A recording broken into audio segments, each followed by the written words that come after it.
Next slide. Yeah.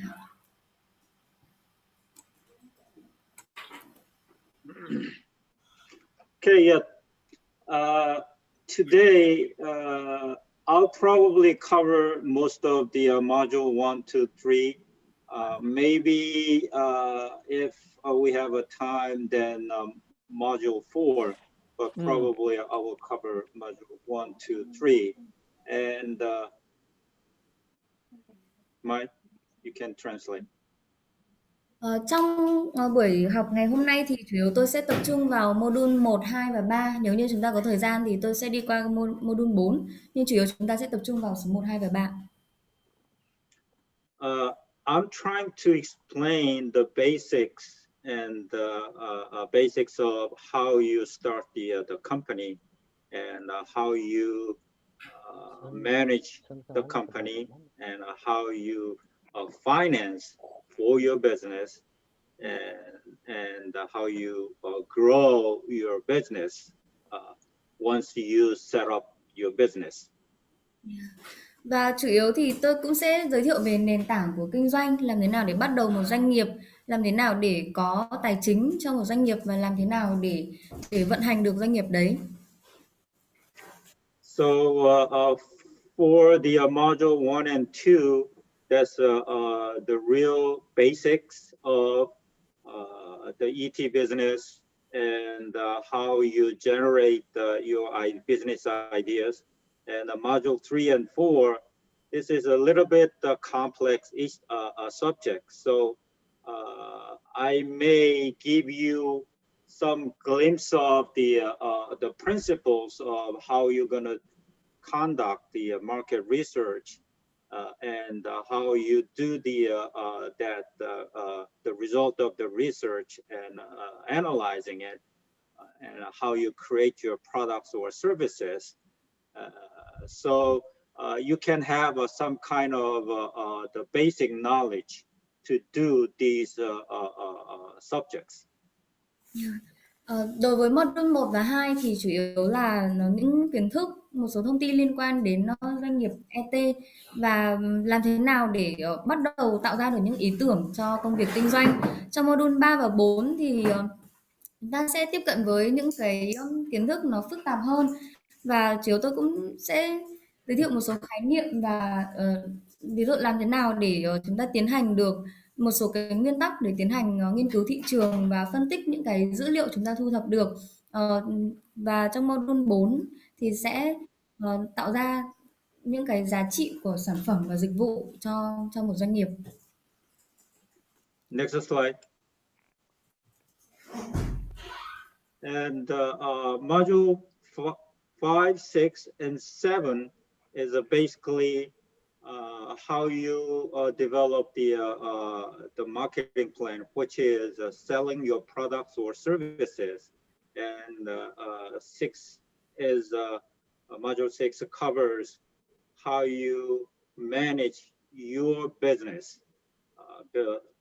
from the building your teamwork and how you manage your resources and how you build your company's culture.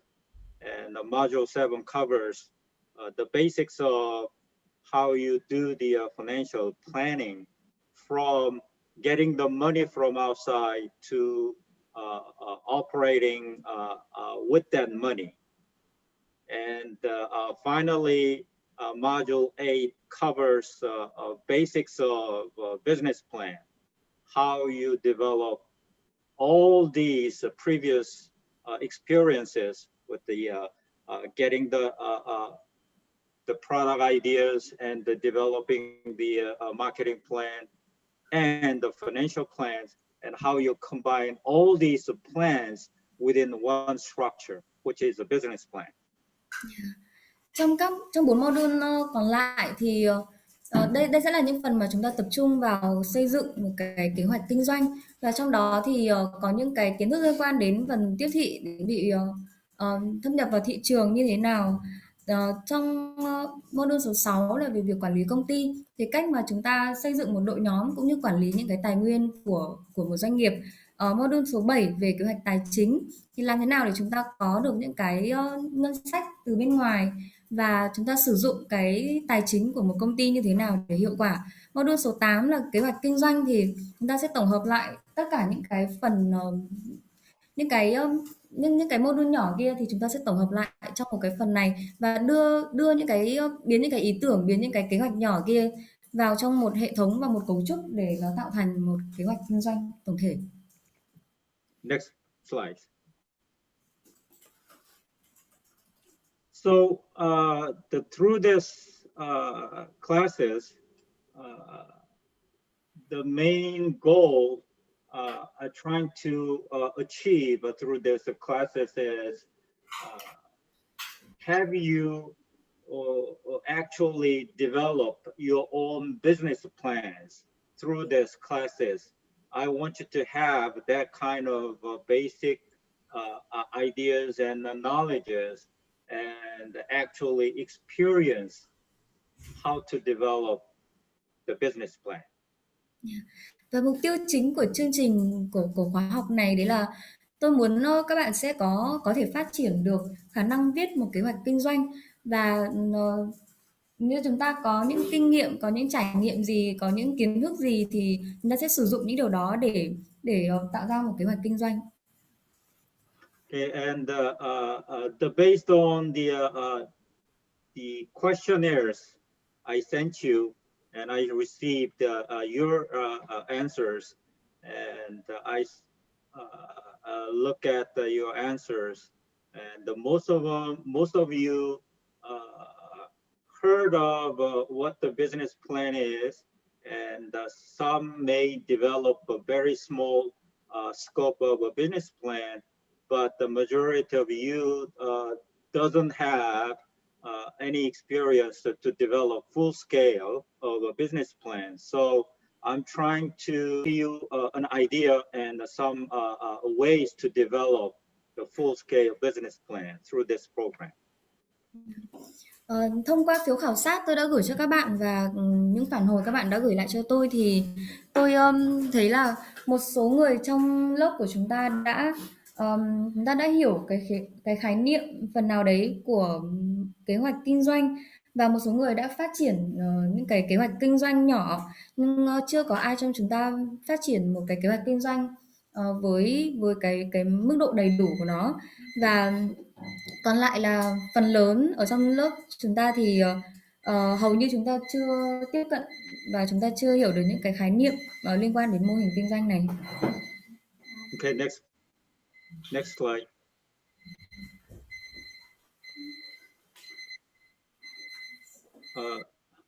You can hit or more. Yes. Okay. So what is the EP business? And there is a lot of the BAM business as a mission BAM businesses, but what is the ET business? So what's the difference between ET and BAM? Actually, the ET is basically trying to start a business and establish a business which is profitable and sustainable business with the kingdom of God's purpose. So the basic idea is you start a business which is a profitable and sustainable business. That's the main purpose. Đây cái phần tiêu đề là tại sao kinh doanh ET, thì chúng ta cũng đã nghe về BAM, Business as Mission, tức là kinh doanh giống như là một mục vụ và ET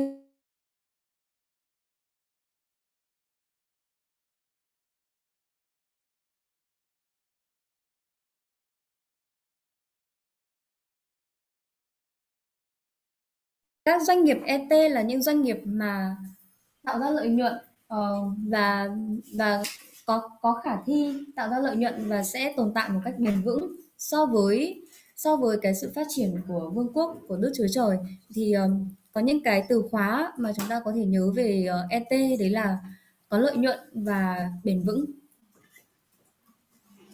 Anytime during my the presentation, anyone who has a questions or doesn't know, doesn't understand what I'm saying, then just to stop me and ask a question. Yeah. Trong suốt phần trình bày của tôi, nếu như có ai có câu hỏi gì hoặc là có cái thuật ngữ nào chưa hiểu thì chúng ta có thể đặt câu hỏi luôn ạ. Okay, next slide, please.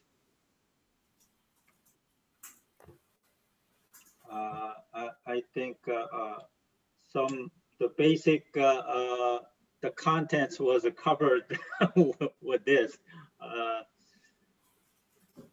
There is the three foundations of starting the ET business.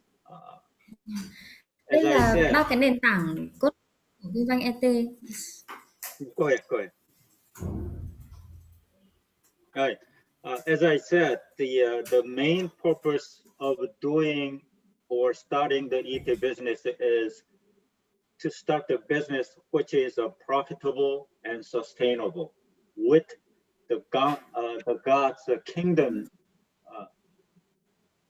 kingdom perspective, and also at the same time through that kingdom perspective, trying to change the society. I'm done. May? Yes. Excuse me, the connection is unstable. Okay. Okay. Về như vừa nãy thì tôi có nói là yếu tố cơ bản của kinh doanh ET là tạo ra lợi nhuận và phát triển bền vững so với quan điểm của Vương quốc nước Đức Chúa Trời, và để tồn tại song song với lại nước Đức Chúa Trời thì nó cũng sẽ tạo ra những cái sự ảnh hưởng tích cực đến các khía cạnh của một quốc gia. Okay. Can you hear me right? Yes, yes. Okay. All right. So I emphasize the main purpose of starting the ET business is start a profitable business. And through that business, you want to change your society, and also you want to help the people who needs economic help and the spiritual help. Và vậy tôi muốn nhấn mạnh vào cái điểm tập trung của kinh doanh ET là tạo ra lợi nhuận, và để khi mà tạo ra lợi nhuận đấy thì sẽ tạo ra được những cái sự ảnh hưởng tích cực và thay đổi một xã hội, và chúng ta cũng sẽ có giúp đỡ cho những con người về cả yếu tố về kinh tế cũng như là về yếu tố về thuộc linh nữa. Okay, next slide.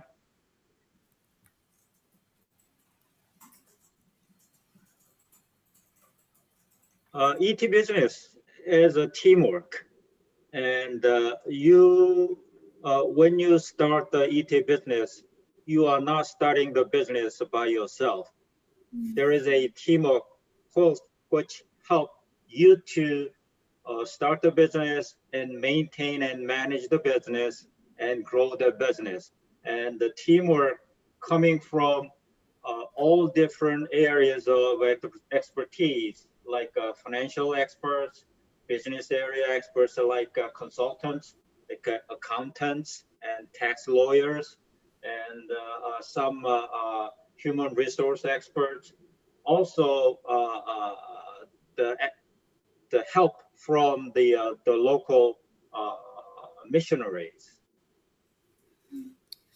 ET không phải là một công việc kinh doanh cá nhân, nhưng mà là một công việc mà đòi hỏi phải có một đội nhóm, và chúng ta sẽ cần những đội ngũ để có thể hỗ trợ được chúng ta trong việc phát triển một doanh nghiệp đấy.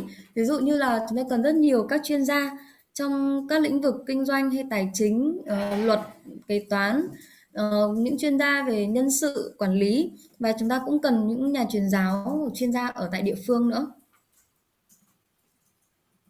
Okay, so this is actually a team ministry, and I will show how it works in the next slides. Yeah.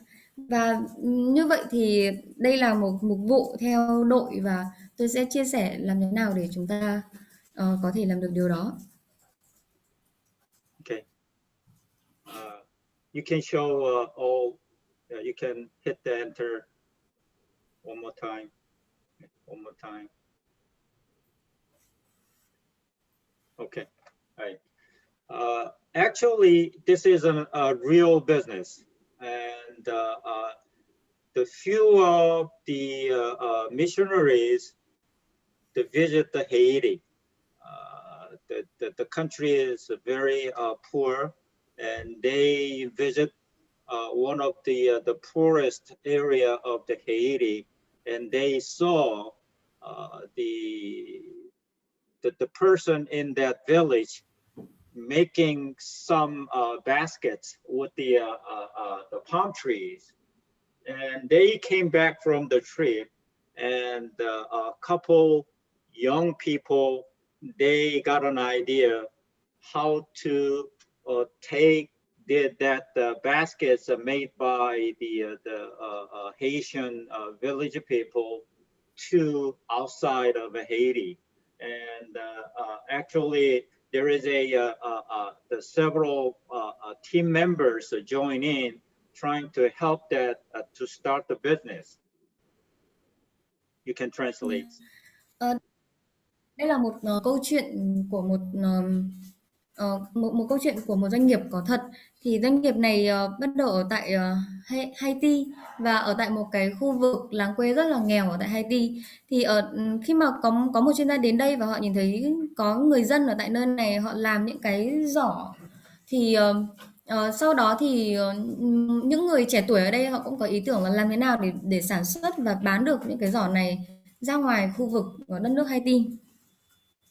So the team of the experts joined the two young people, and another the Haitian the missionaries to coordinate that business with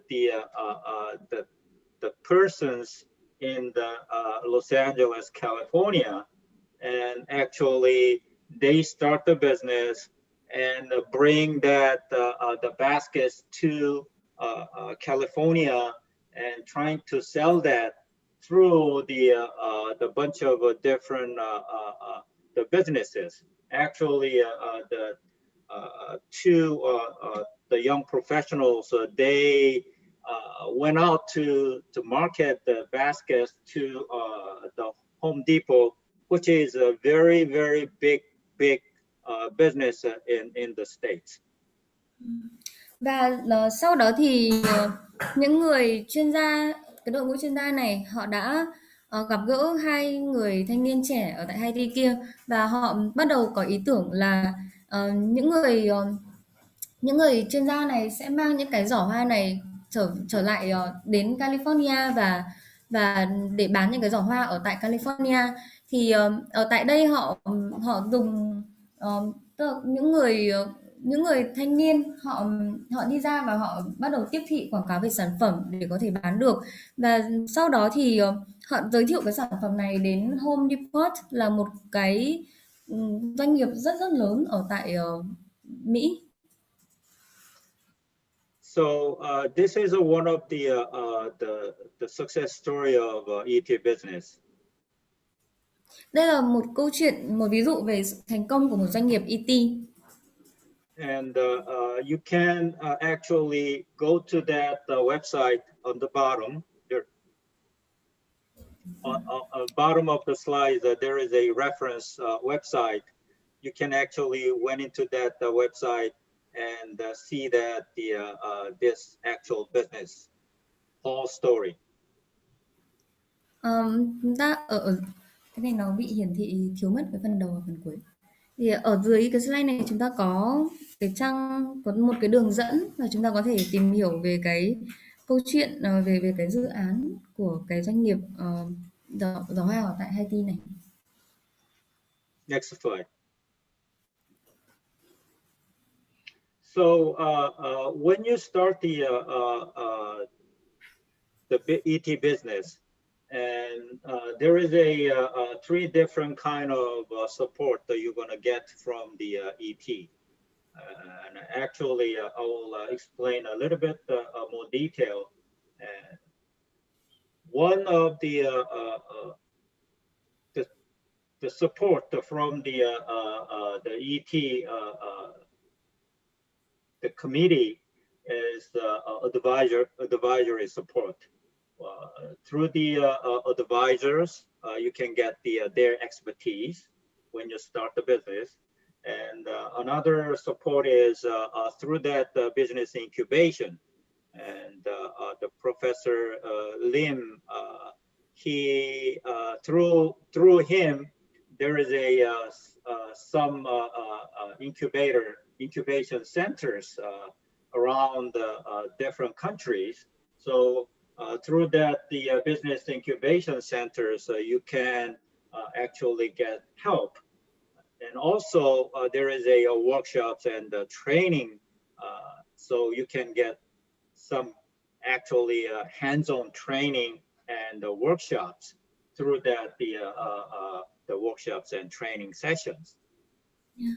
Ờ, khi mà những doanh nghiệp bắt đầu khởi nghiệp với ET thì họ cũng sẽ nhận được những sự hỗ trợ từ cộng đồng ET, và một trong những sự hỗ trợ đấy là sự hỗ trợ về tư vấn, cố vấn. Trong cụ thể hơn thì trong cái nhận được cái sự hỗ trợ tư vấn này thì thứ nhất, cái hình thức thứ nhất là họ sẽ được nhận được sự cố vấn từ đội ngũ chuyên gia, và thông qua cái sự cố vấn này thì họ cũng sẽ học được những cái kinh nghiệm của đội ngũ chuyên gia đấy.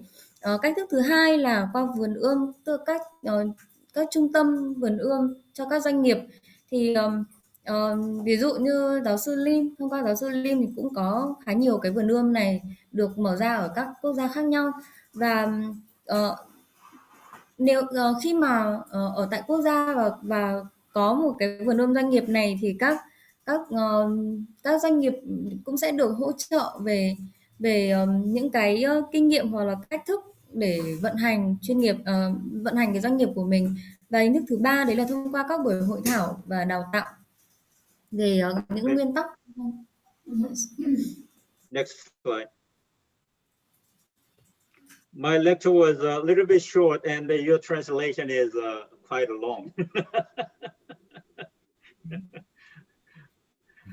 And this is probably more appealing to you to getting the support from the ET ministry. Actually, you will get some financial support from the ET ministry. Phần này có lẽ sẽ hào hứng hơn đối với chúng ta, đấy là khi chúng ta bắt đầu khởi nghiệp ET thì chúng ta sẽ nhận được hỗ trợ về tài chính từ ET nữa. And we are planning to support some investments, the money to the startup, your startup business, up to 50% of your startup money, and which is a maximum of around $50,000 US dollars. Và chúng tôi dự định là sẽ hỗ trợ về chúng tôi sẽ đầu tư lên đến 50% số tiền khởi nghiệp ban đầu, và dự kiến về số tiền thì nó sẽ lên đến tối đa là $50,000. $50,000. Yeah, $50,000. Okay.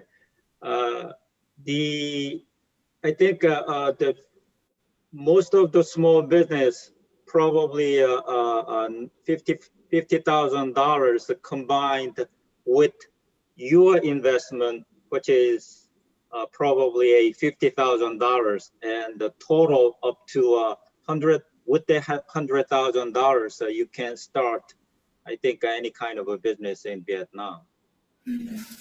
Và với cái số tiền đầu tư là $50,000 đấy, cộng với lại cái khoản đầu tư ban đầu của chính doanh nghiệp, thì tức là dự kiến là khi mà bắt đầu với số vốn là $100,000 thì tôi nghĩ có thể bắt đầu bất cứ một loại hình doanh nghiệp nào ở tại Việt Nam. So to get this kind of investment from us, you have to submit the business plan.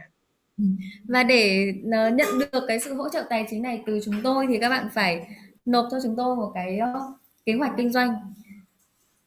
And once you submit the business plan, we examine and we evaluate your business plan, whether your idea is good to invest. Then if we decided to, oh, this business will be good, then we provide initial investment money up to $50,000. Và khi mà các bạn nộp lại cái kế hoạch kinh doanh này, chúng tôi sẽ đánh giá thẩm định xem kế hoạch kinh doanh của các bạn nó có hiệu quả hay không. Và nếu như chúng tôi thấy là cái kế hoạch kinh doanh này khá là tốt thì sau đó ờ, chúng tôi sẽ có đầu tư cho các bạn một khoản lên đến 50.000 đô. Okay. Next slide, please.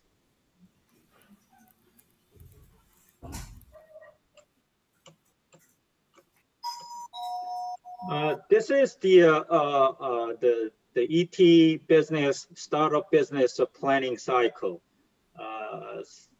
I think some of the terminology you may never heard of it, but this is just some planning cycles. So I believe if you look at the things, some phases, this is obvious. The first, if you go to start up your ET business in other country than Vietnam, then you need to analyze whether that country is viable to start a business. Và đây là một cái chu kỳ của việc lập kế hoạch kinh doanh lập kế hoạch kinh doanh ET.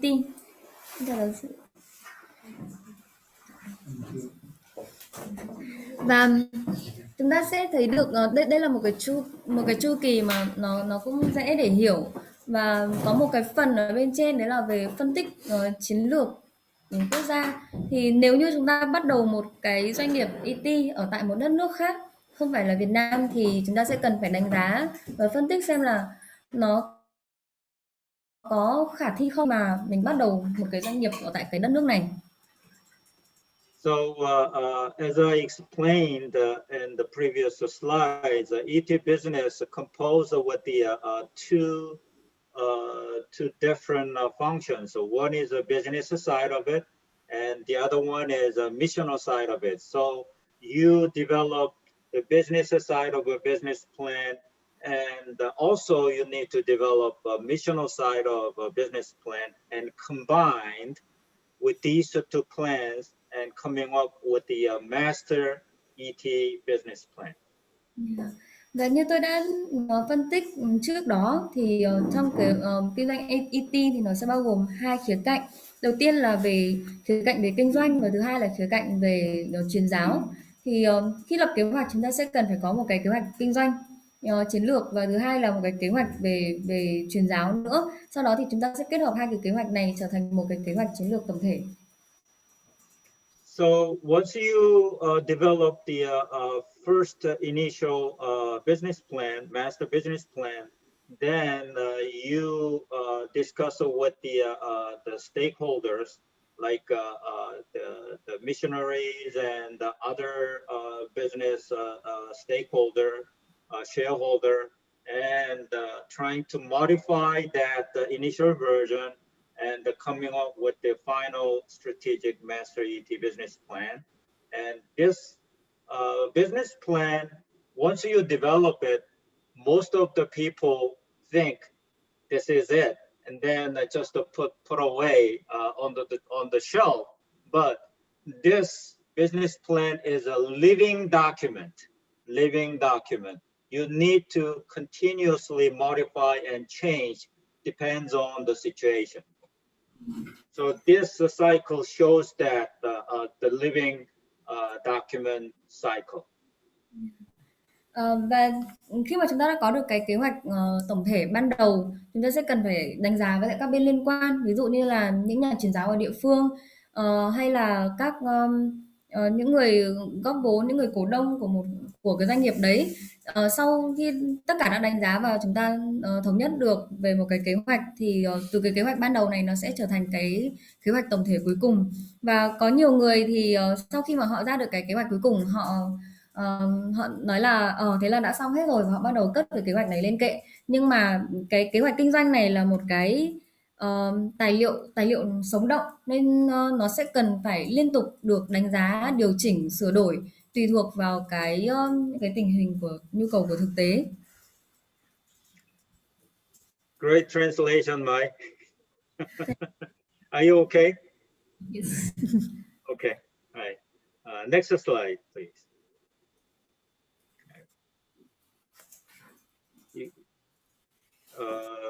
You, you can show the entire slide. Okay. All right.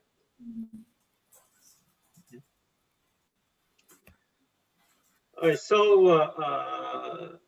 to become an ET entrepreneur, you need to have actually three basic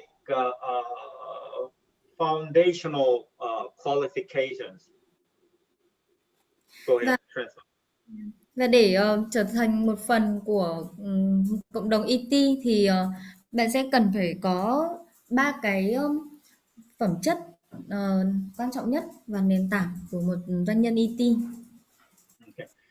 So the first foundation is your entrepreneurial mindset, which means you're not afraid to fail. Okay. Nền tảng đầu tiên đấy là về về tư duy thì bạn phải có một cái tư duy dám dám thử nghiệm và không sợ thất bại. And the second foundation is your commitment to expand the kingdom country. Và nền tảng thứ hai là cam kết của bạn để mở rộng vương quốc của Chúa. And third one is your conviction to spread the gospel. Và nền tảng thứ ba là một sự thôi thúc bạn phải ra đi và truyền giáo. Okay, so with these foundational three qualities, and also you need to have the business skills, which is entrepreneurial skills, and at the same time you have to have some kind of industry experience, industry expertise. Và với ba cái nền tảng quan trọng này thì chúng ta cũng sẽ cần thêm những cái kỹ năng liên quan đến kinh doanh, ví dụ như là kỹ năng điều hành một doanh nghiệp và những cái kinh nghiệm ở trong một lĩnh vực ngành nghề cụ thể nhất định. And the second skill you need to have is actually spiritual leadership skills. And I think you all gonna train through this program and other programs. You're gonna have this spiritual leadership skills. Và một cái kỹ năng thứ hai nữa mà chúng ta cũng cần có đấy là kỹ năng về về khả năng lãnh đạo thuộc linh. Thì tôi nghĩ là trong khóa học này cũng như trong nhiều chương trình khác chúng ta có thể được huấn luyện để chúng ta lãnh đạo được về thuộc linh. And the third skill you need to have is the people skill, which is interpersonal skills and the relational skills. And I know many of you are working, and some of them actually working at the some law firms, accounting firms, and I think through your the daily the workings, and you probably gain this interpersonal skills. Và kỹ năng thứ ba mà chúng ta cũng cần có đấy là kỹ năng về con người, rồi những kỹ năng giữa các cá nhân với nhau, kỹ năng về mối quan hệ. Thì có nhiều người trong chúng ta cũng làm việc ở trong các văn phòng luật hay là những công ty tư vấn, thì tôi tin là trong những công việc hàng ngày của chúng ta thì chúng ta cũng có cơ hội để phát triển những cái kỹ năng về cá nhân này. And if you go to another countries, then you need also a cross-cultural skills. You need to adapt to yourself to different culture. For example, if you want to do the business in Korea, then you need to acquaint it with the Korean culture. Và nếu như chúng ta muốn bắt đầu một doanh nghiệp ở tại một đất nước khác thì chúng ta cần phải có kỹ năng gọi là kỹ năng về giao thoa văn hóa, thì chúng ta cần phải tự điều chỉnh bản thân của mình phù hợp với lại cái nền văn hóa của quốc gia đó. Ví dụ như chúng ta muốn bắt đầu kinh doanh ở tại Hàn Quốc thì chúng ta sẽ cần hiểu và sẽ cần hòa được với lại cái văn hóa ở tại đất nước Hàn Quốc. Okay, next slide. This is a little bit tricky.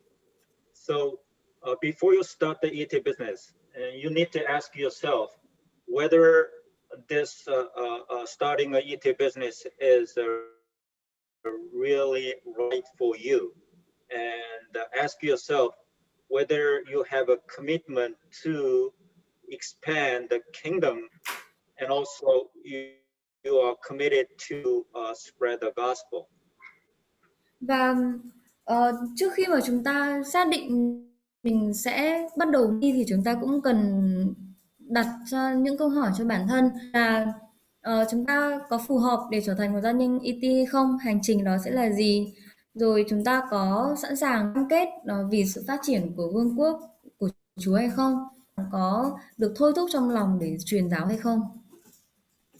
So before you get the business, you need to actually resolve, and actually you need to have a commitment to this spiritual things first. Và như vậy thì trước khi mà chúng ta có một cái ý tưởng kinh doanh thì chúng ta sẽ cần phải có được những cái kết quả và cam kết được với cái với Kinh Thánh trước, với lời Chúa trước. Okay. Any questions so far? Mọi người có câu hỏi gì không ạ?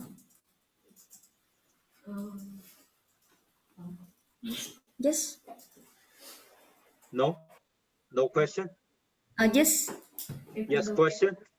Khi mà cộng đồng đầu tư đúng không? Thì có sự ràng buộc nào về lãi suất hoặc về cổ phần cho doanh nghiệp mình? Yeah. There is one question related to the investment, the financial support from ET ministry. Is that when a startup receives the financial support from ET ministry, whether there are some bindings between the investor and the startup? Oh, yeah. Every investment has a contract, okay? And we are planning to provide that money, and depends on the situation and circumstances. We are thinking probably for the first between 3 and 5 years, that startup probably that's the time that the startup probably make money and turn around. So by that time, between 3 and 5 years, that investment money you need to repay. And then we reinvest that money to another business. Chắc chắn là sẽ có bất kỳ sự đầu tư nào thì cũng sẽ có hợp đồng, và ở trong khi mà một doanh nghiệp nhận được cái hỗ trợ về tài chính này thì doanh nghiệp sẽ có 3 đến 5 năm để phát triển, tại vì trong vòng 3 đến 5 năm sẽ là thời gian mà doanh nghiệp có thể tạo ra lợi nhuận và thu hồi được cái vốn đầu tư kia. Thì trong khoảng thời gian 3 đến 5 năm đấy thì doanh nghiệp sẽ cần trả lại cái vốn đầu tư, để ET sẽ dùng cái số tiền đấy để đầu tư cho các doanh nghiệp khác. Ở Việt Nam có một lương. The question is, do you know any Vietnamese startup that received the financial support from ET? Not yet. Chưa có. Yes. Okay. So you need to develop a very good business plan to receive their money. Nên là bạn sẽ cần phát triển kế hoạch kinh doanh rất tốt để nhận được sự hỗ trợ từ ET. I'm sure everybody I think everybody in this class is a very smart people. So once we through this the lecture, you should be able to write a real good business plan. Tôi tin là mỗi người trong lớp chúng ta đều rất là thông minh, nên là sau khóa học này các bạn những điều chúng ta học được thì chúng ta hãy sử dụng để viết ra một cái kế hoạch kinh doanh rất tốt để nhận được sự hỗ trợ. Okay, next slide. Right. There is some challenges when you start the ET business. I mentioned it several times in the previous slide. The ET business, the main purpose is to start the profitable business. And so far, the BAM business, business as a mission business, it's been about 20, 30 years now. There is the many businesses so far, but there are very small number of BAM business is successful because they are not doing the profitable business. So that's a challenge. Và chúng ta cũng sẽ nói về những thách thức của doanh nghiệp ET. Thì những mô hình kinh doanh như là BAM đã bắt đầu được 20-30 năm trước đây rồi, và có rất nhiều doanh nghiệp BAM, nhưng mà có rất ít doanh nghiệp BAM có thể thành công và phát triển được. Mà lý do mà họ không thành công đấy là vì có ít những cái doanh nghiệp BAM này họ tạo ra được lợi nhuận. Và vì vậy nên chúng ta cũng biết một cái phần trọng tâm của doanh nghiệp ET đấy là tạo ra lợi nhuận và bền vững. Thì khi mà một doanh nghiệp BAM không tạo ra được lợi nhuận thì đấy là một thách thức của kinh doanh ET. Okay, and so far, most of the BAM business was initiated by the missionaries, and those missionaries getting some help or subsidies from their countries or their churches. So they are not really in need of money and making a profitable business through their business, the BAM business. So that's a kind of delusional things, and that's the kind of the failure so far. Và có nhiều doanh nghiệp BAM bắt đầu bằng những ý tưởng từ các nhà truyền giáo. Thì khi mà các nhà truyền giáo này họ bắt đầu cái doanh nghiệp BAM thì họ thường nhận được những cái sự hỗ trợ hoặc là vốn trợ cấp từ quốc gia hoặc là từ hội thánh, nên là họ không có một cái nhu cầu là phải tạo ra được lợi nhuận từ chính cái mô hình kinh doanh của mình. Và từ đấy thì nó cũng dẫn đến những cái sự ảo tưởng về cái vốn trợ cấp, và nó cũng tạo ra những sự thất bại khi mà không tạo ra được lợi nhuận. So you really need to start the business which is profitable and sustainable. Nên nhu cầu đấy là chúng ta phải tạo ra được một cái doanh nghiệp và kinh doanh tạo ra lợi nhuận và tồn tại bền vững, phát triển bền vững. And there are other many challenges depends on the situations. And if you go to other countries, there are some legal challenges and regulatory challenges, and also you are getting some the people risk, and you also getting between your partners, you are getting some the ownership challenges. Và khi chúng ta bắt đầu doanh nghiệp ở tại một khu vực khác hoặc một quốc gia khác thì nó có những cái thách thức liên quan đến quy định rồi pháp lý, liên quan đến những vấn đề về con người nữa, ví dụ như là những người đối tác hoặc là về cái quyền sở hữu. Okay, next slide, please. So far, this is a fundamental basics of starting a ET business. So I try to explain in detail from now on, I will try to touch real important topics. Then the rest of the contents, you can read it from the presentation slides. Và từ đầu đến giờ thì tôi cũng giới thiệu về những cái khía cạnh nền tảng của để bắt đầu kinh doanh IT, và từ thời điểm này thì chúng ta sẽ đề cập đến những cái thông tin thực tế hơn, và những cái nội dung này thì chúng ta có thể đọc ở trong slide. And this is some lessons learned from the some failure of a BAM business, which is the photography business, and I think that this is in Thailand. Và đây là một cái bài học kinh nghiệm từ sự thất bại của một doanh nghiệp BAM ở tại Thái Lan. Okay.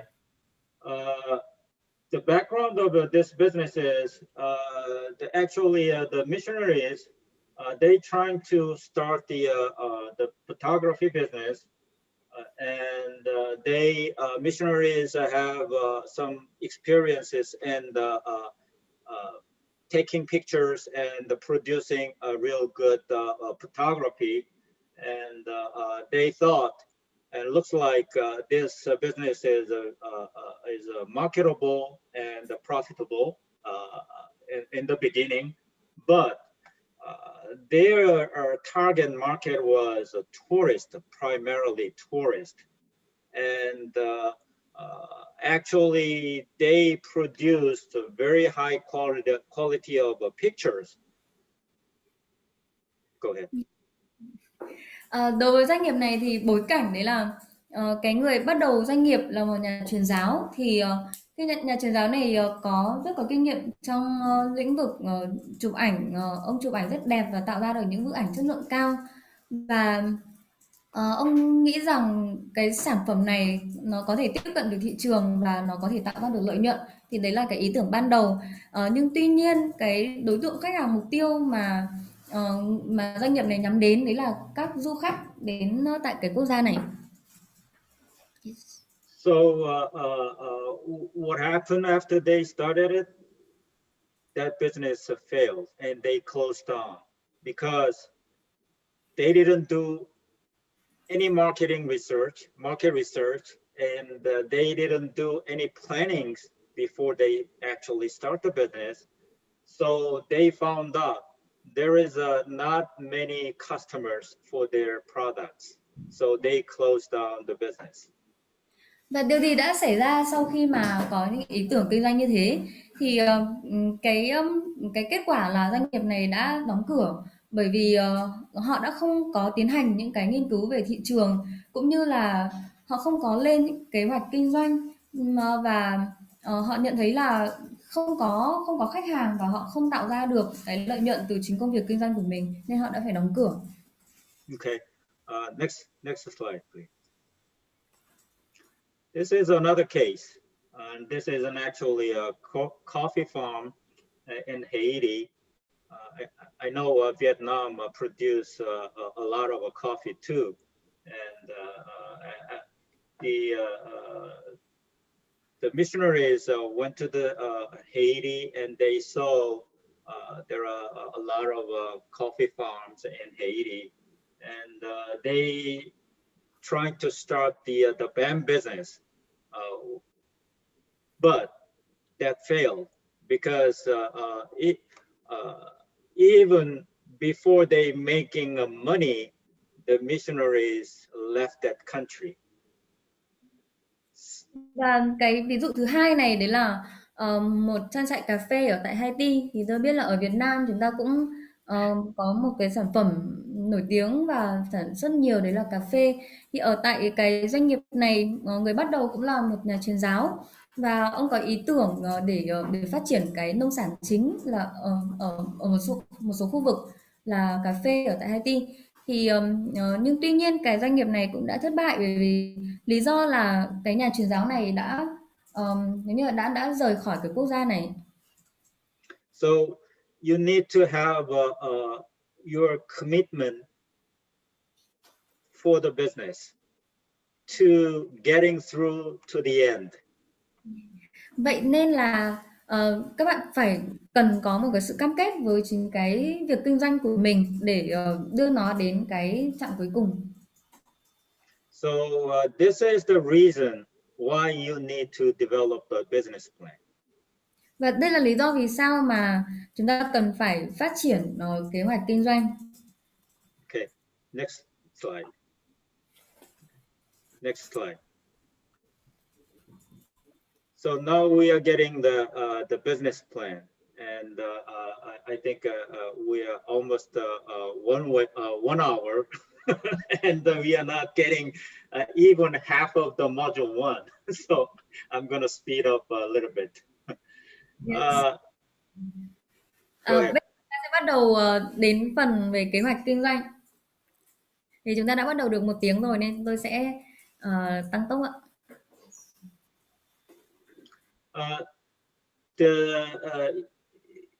You can see that on your right side that the picture, you have a plan, but your plan looks very good, but you don't know what's lie ahead of you.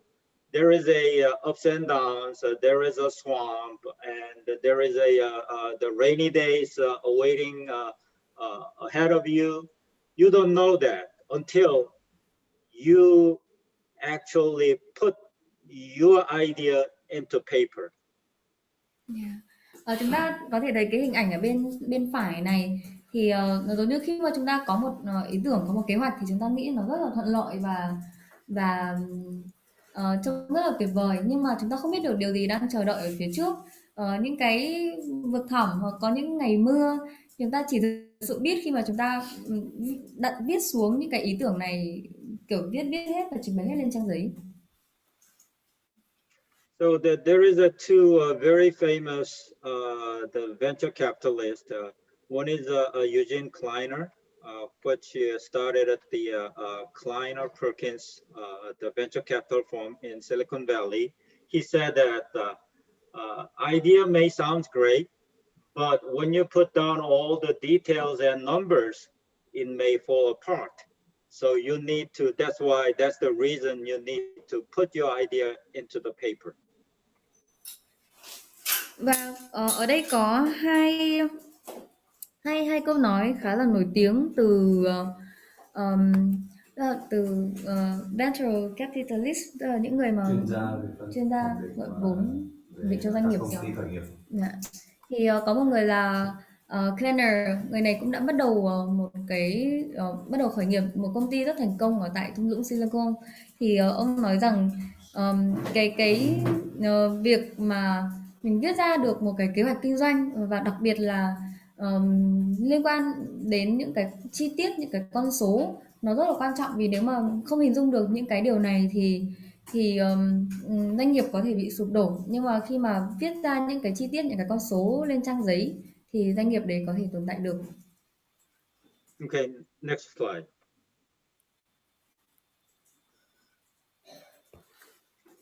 You see, you have a great idea. You're going to fly in the sky with your idea, but actually you don't know whether your idea is going to fall down under the cliffs. So that's why you need to put all your ideas and validate the idea whether that is feasible, and then develop put the numbers, financial numbers, and validate entire business plan, whether you can you can start the business which is profitable and sustainable. That's why we need your business plan before we invest to your startups. Và ở đây thì chúng ta thấy là có thể ý tưởng của chúng ta rất là tuyệt vời, và giống như ý tưởng đấy có thể đem chúng ta lên trên mây ấy. Chúng ta có thể bay bổng với ý tưởng đó, nhưng mà chúng ta không thực sự biết là cái ý tưởng này khi mà nó đi đến cái bờ vực thì chúng ta không thể tồn tại tiếp được.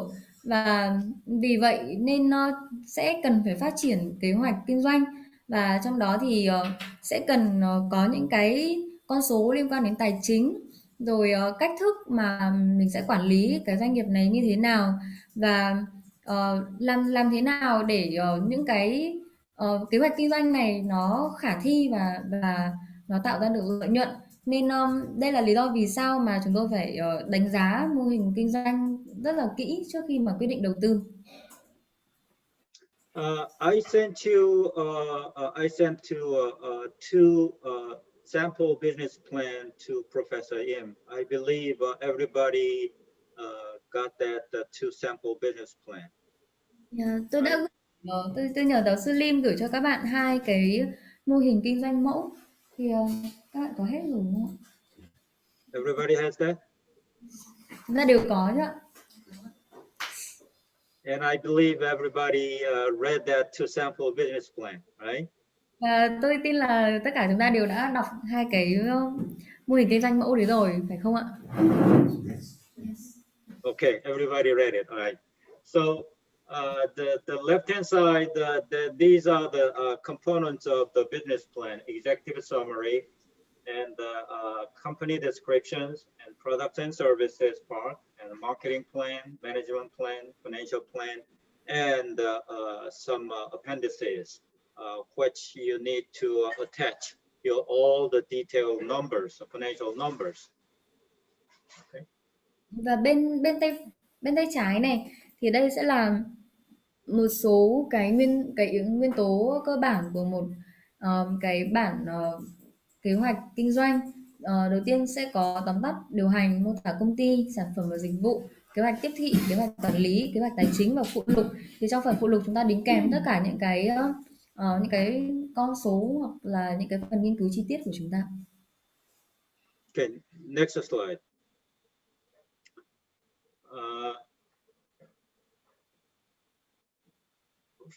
For the next the few slides, I will cover in the module 8.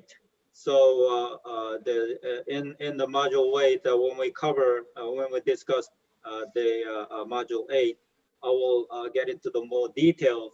But I will just let you look at the what the executive summary looks like, and the real purpose of the executive summary is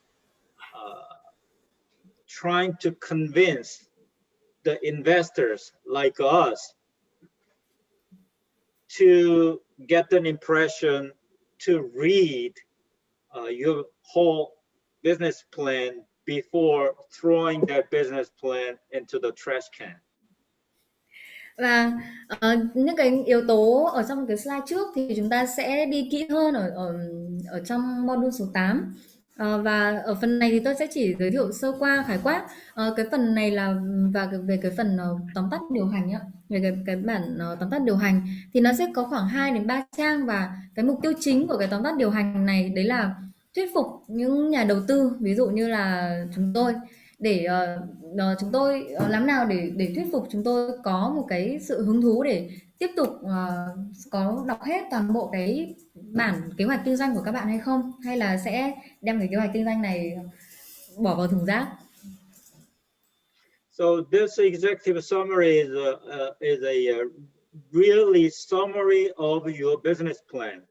So the executive summary has to be written at the end of, after you develop every business and everything in the business plan, then the last thing you write it is executive summary. Và như vậy là cái bản tóm tắt điều hành này nó tóm tắt, nó rút gọn lại của tất cả những cái nội dung chính ở trong cái mô hình kinh doanh của kế hoạch kinh doanh của chúng ta. Như vậy thì cái phần tóm tắt điều hành sẽ là phần mà chúng ta viết cuối cùng. Sau khi chúng ta đã có hết tất cả những cái phần quan trọng khác ở trong cái kế hoạch kinh doanh thì chúng ta sẽ viết cái tóm tắt điều hành này. So most of the people, they think they start writing the executive summary first, then they go on to the company descriptions, and they develop the marketing plan, but that's not. So you start your other business plan components first. Then at the end of it, you write the executive summary. Có nhiều người họ bắt đầu bằng việc viết cái tóm tắt điều hành này trước, sau đó họ mới mô tả công ty của mình như thế nào, sản phẩm rồi các kế hoạch, các cái chiến lược tiếp theo của mình. Nhưng mà nó không hoạt động như thế và chúng ta cần phải viết những cái nguyên tố, những cái yếu tố cụ thể trong cái kế hoạch kinh doanh trước, sau đó chúng ta mới viết cái tóm tắt điều hành. So depends on your business. Executive summary should be no more than 3 pages. It should be very simple. Và đối với cái bản tóm tắt điều hành này thì chúng ta đừng viết phức tạp quá và nó chỉ giới hạn không quá 3 trang và nó cần phải thực sự rất là đơn giản. Okay, next. And the next component is the company description. And this should be a less than 3 pages. And in this component, you just describe what your business is, where you are belong to, which industry you belong to, and what kind of ownership is your company, and where is your offices, and all these kind of very brief description of the nature of your company. Phần cái yếu tố thứ hai là về phần mô tả công ty. Thì trong phần này chúng ta sẽ cần miêu tả được tất cả những cái điều liên quan đến đặc điểm về bản chất của cái doanh nghiệp này. Ví dụ như tên công ty là gì, cái ngành nghề kinh doanh là gì, rồi trụ sở ở đâu, rồi những cái phần miêu tả ví dụ nó thuộc về doanh nghiệp gì, doanh nghiệp phi chính phủ hay là cái dạng hình thức doanh nghiệp. And next please. And this is a product and services component. And in this section, you describe what your company's product or services are, and what kind of a problem your products or services gonna solve, and what kind of future products or services are you gonna put out to the market, and what is your business model. And you describe all these things within 4 pages. And sometimes it depends on the nature of the business. It may extend it to 7-8 pages, but you need to describe very succinctly.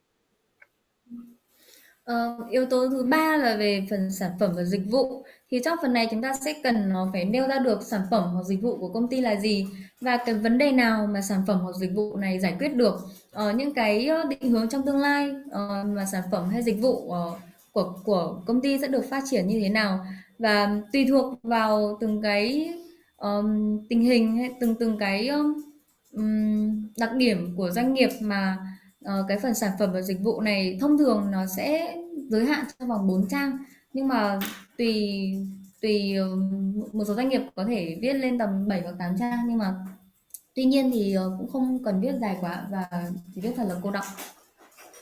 Okay, next please. And this is a real meat of a business plan. This is a very important section.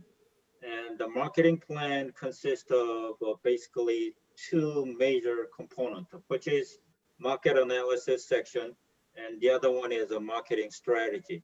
I will explain it more detail in the different module, but the market analysis is basically analyzing the market, target market, and a marketing strategy basically describe how you're going to sell your products or services.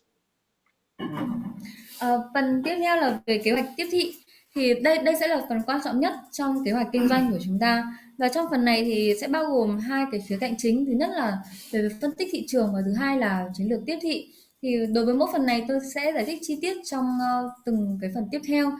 Nhưng ngắn gọn lại thì đối với phần phân tích thị trường thì chúng ta cần phải đánh giá được toàn bộ tổng quan thị trường kinh doanh của chúng ta là gì. Và đối với kế hoạch marketing thì nó sẽ trình bày làm thế nào để chúng ta có thể bán được sản phẩm hoặc dịch vụ của công ty. Okay, next please. The management plan is very simple, and actually it describes what your the company's structure looks like, and who's your team member, and who are the key players, and how are you going to staff the human resources, and all these things going into this section. Và về phần kế hoạch quản lý thì nó cũng khá là đơn giản. Trong phần này nó sẽ miêu tả về cơ cấu tổ chức của công ty như thế nào, những đội ngũ của công ty là gì, ai sẽ là những người chơi chính ở đây, kế hoạch để phát triển nhân sự như thế nào. Tất cả sẽ nằm trong kế hoạch quản lý. Okay. I think there is a hit. Okay. Yeah. This guy, Eugene Kleiner, he started at Kleiner Perkins Venture Capital. Every venture capital in the States, like more than 90% of venture capitalists, they invest their money into the people, into the management team, not the products or ideas. So the composing a management team is very, very important. Và Eugene Kleiner một lần nữa cũng nói về cái hầu như phải hơn một nửa tất cả những cái công ty những công ty mà đầu tư vào những cái mô hình startup thì yếu tố khiến họ đầu tư vào một cái startup đấy là vào cái đội ngũ quản lý, tức là vào con người, chứ họ không đầu tư vào ý tưởng hay là sản phẩm. Nên là cái việc mà miêu tả được cái đội ngũ quản lý, tức là cái ban giám đốc, những người điều hành của một tổ chức rất là quan trọng. So if the owner, the founder of the business is really good, then he can enable ordinary people to do the extraordinary things. That's what the Ted Levitt said, who is a Harvard Business Review editor. So it really important as a business owner, you need to build your skills. Và đối với người sáng lập ra cái doanh nghiệp này, và khi mà họ có khả năng thì họ hoàn toàn có thể giúp cho những người bình thường làm được những điều phi thường. Đây là điều mà Ted Levitt là người editor của cái tờ báo Harvard Business Review đã nói. Và như vậy thì nó nhấn mạnh đến cái tầm quan trọng của những người sở hữu doanh nghiệp về những kỹ năng và cái khả năng quản lý mà những người điều hành doanh nghiệp cần phải phát triển. Okay, next slide. I think some of them are working at the accounting firm, so they know what this is. But most of them, based on your answers, they don't know what this is. And I think through this, the lectures, I was trying to give the basic principles, what this is, what the break-even analysis is, and what the balance sheet looks like, and how you read the profit and loss, which is an income statement, and how you develop the risk factors. Okay. Và phần này về kế hoạch tài chính thì có một số người trong lớp chúng ta là làm về kế toán, nên chúng ta hiểu rất là rõ về những cái khái niệm này. Nhưng tuy nhiên phần lớn dựa vào cái phản hồi của các bạn cho cái phiếu câu hỏi thì các bạn chưa có những cái sự hiểu biết nhất định về những cái yếu tố ở trong tài chính. Thì trong cái khóa học này thì tôi hy vọng sẽ trang bị cho các bạn những cái hiểu biết căn bản về ví dụ như là phân tích hòa vốn, hay là đọc cái phiếu balance sheet, bảng cân đối, hoặc là cái tuyên bố về lãi lỗ và đánh giá những cái rủi ro ở trong kinh doanh. Okay, next slide. Okay, you stop. This is a very important thing. Before you try to develop your business plan, use this framework, which is a business model canvas. Use this framework to put down your ideas and your plans onto these 9 items. And this is one of the business plan development framework. So if you are able to fill out into these 9 components, 9 items, then basically you are able to develop a full-scale business plan. Đây là một phần rất là quan trọng, gọi là mô hình kinh doanh Canvas. Thì trong cái mô hình kinh doanh này nó bao gồm 9 cái yếu tố nhỏ hơn. Thì khi mà các bạn có thể trả lời và điền được hết vào tất cả 9 cái yếu tố này thì chúng ta đã có khả năng phát triển được một cái kế hoạch kinh doanh ở cái quy mô đầy đủ hơn. So I want everybody trying to develop and trying to exercise with this the business model canvas through this program. Và trong chương trình này thì tôi muốn là tất cả chúng ta đều có cơ hội để luyện tập và chúng ta có thể phát triển cái mô hình kinh doanh Canvas này. Okay, and hit. Right. Yeah, you can show the full scale. All right.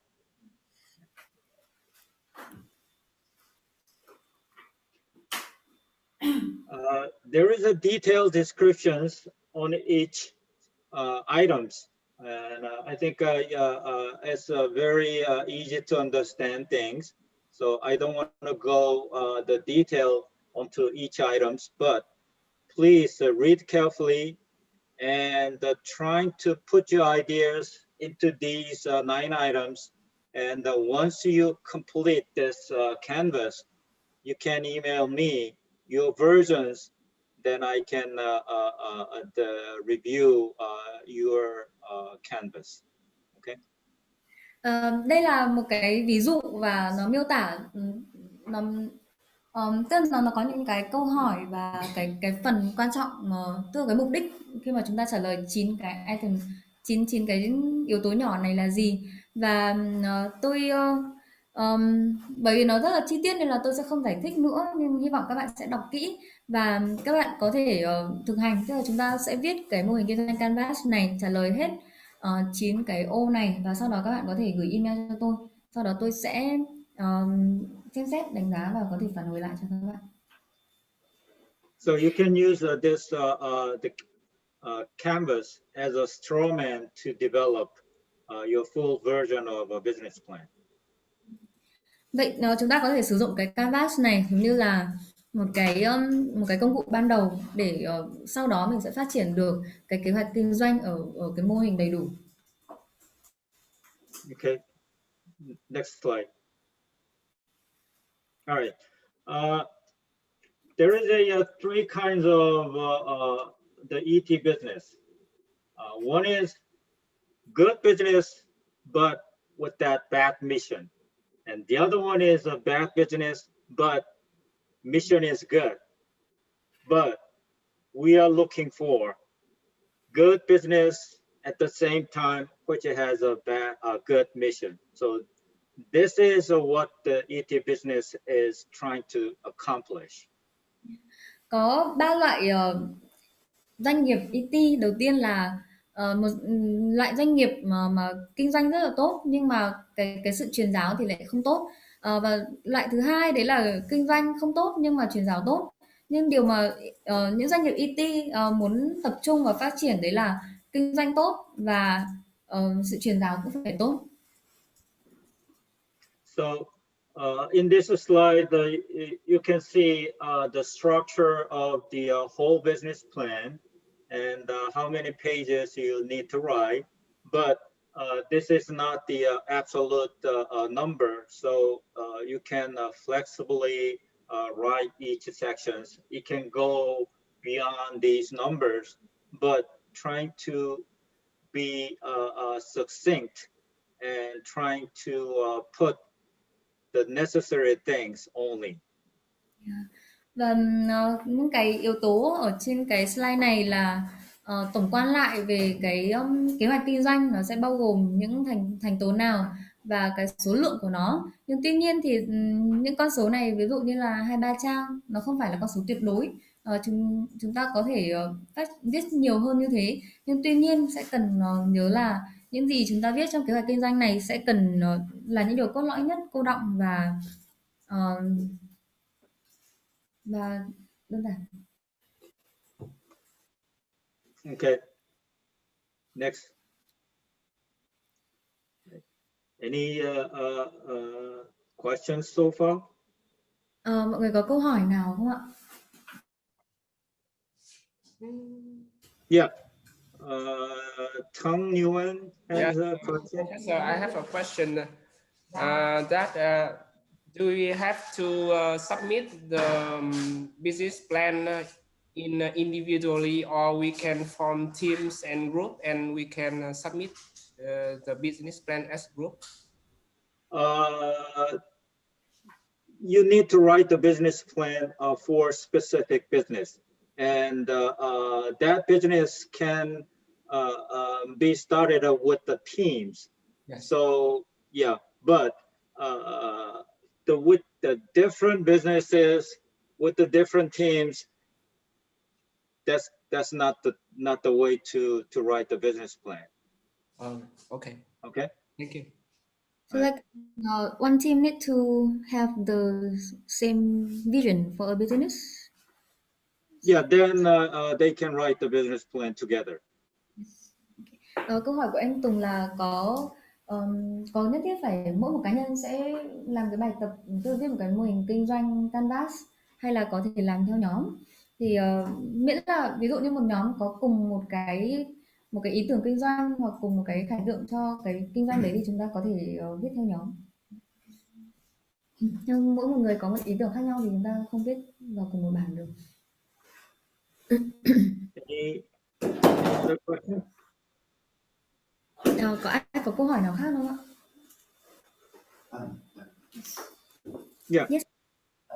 Giáo sư có thể cho chúng cháu biết một ví dụ nào về một doanh nghiệp mà giáo sư đã từng nhìn thấy nó kinh doanh tốt và cái sứ mệnh cái việc truyền giáo mà nó không tốt, và một ví dụ nữa về một doanh nghiệp mà kinh doanh không tốt nhưng mà truyền giáo lại tốt được không? Trông nó như thế nào? Can you give me a brief example of like the two types of ET business?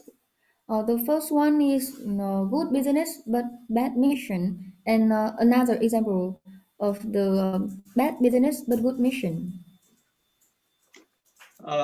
The good business with the bad mission is probably the one I showed you in the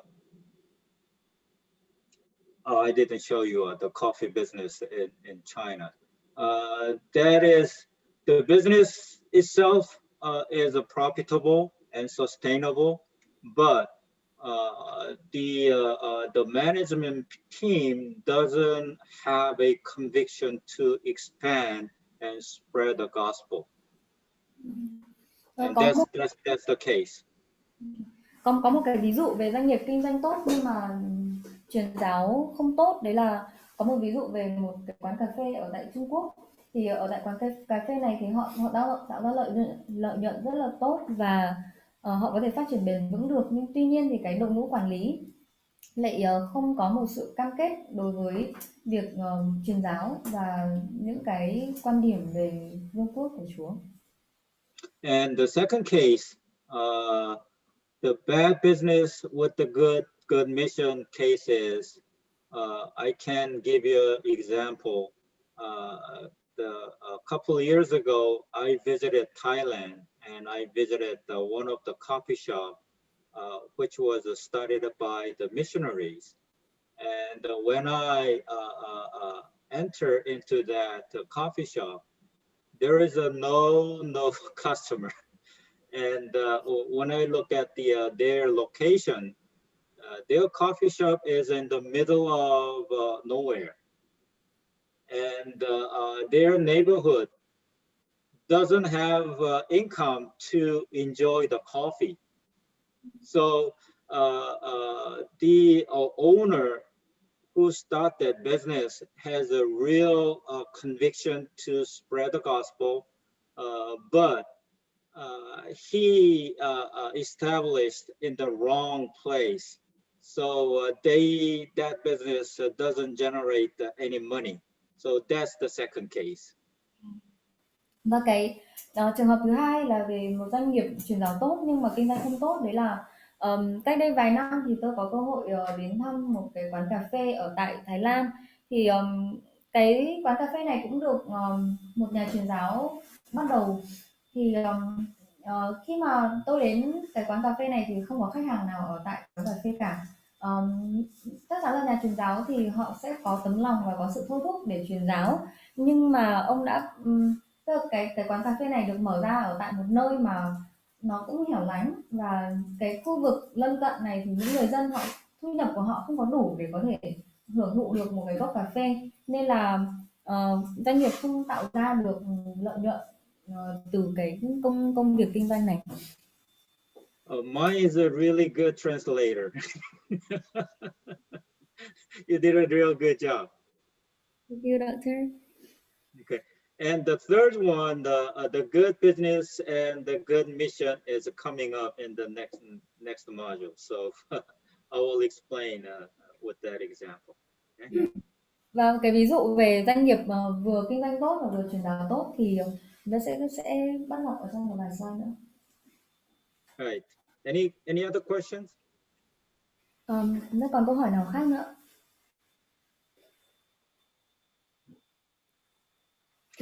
So briefly, okay, next slide. All right, we are getting into the module 2.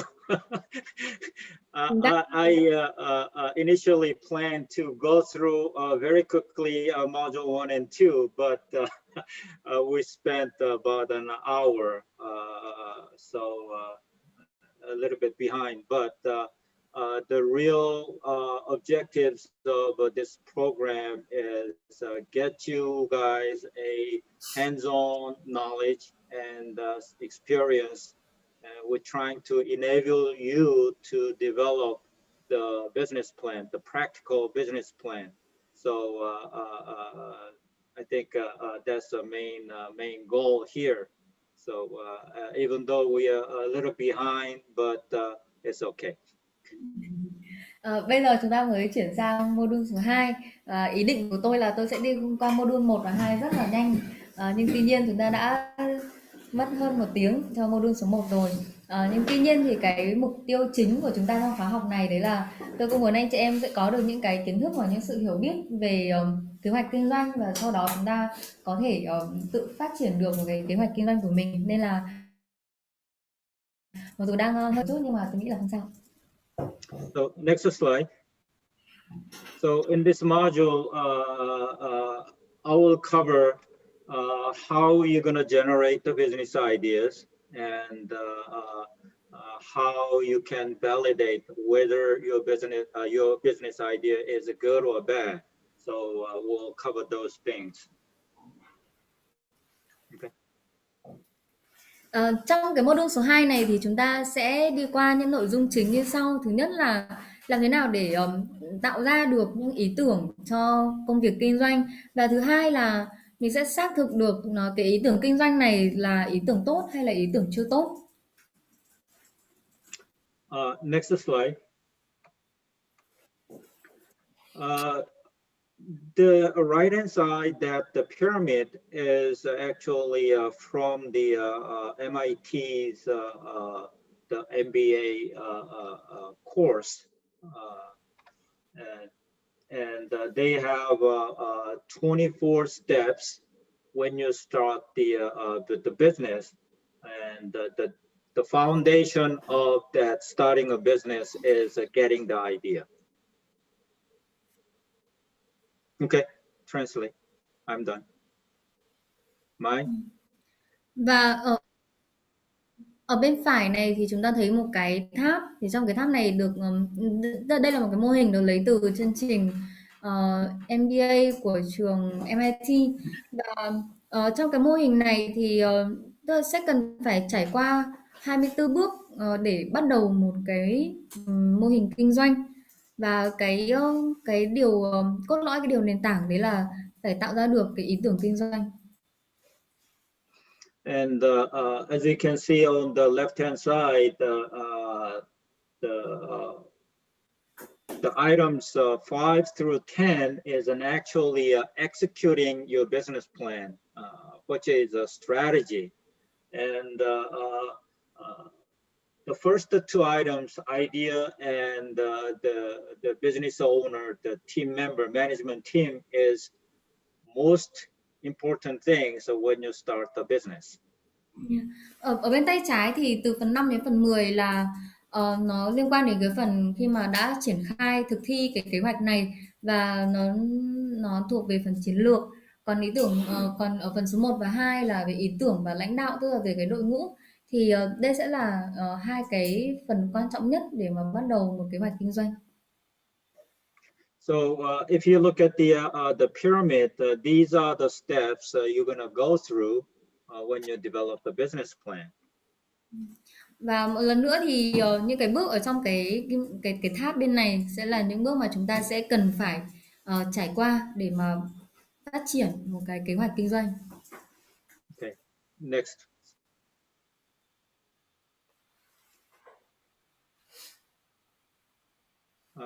Next. Okay. We can hit the okay, good. There are 20 reasons the startup business fails, and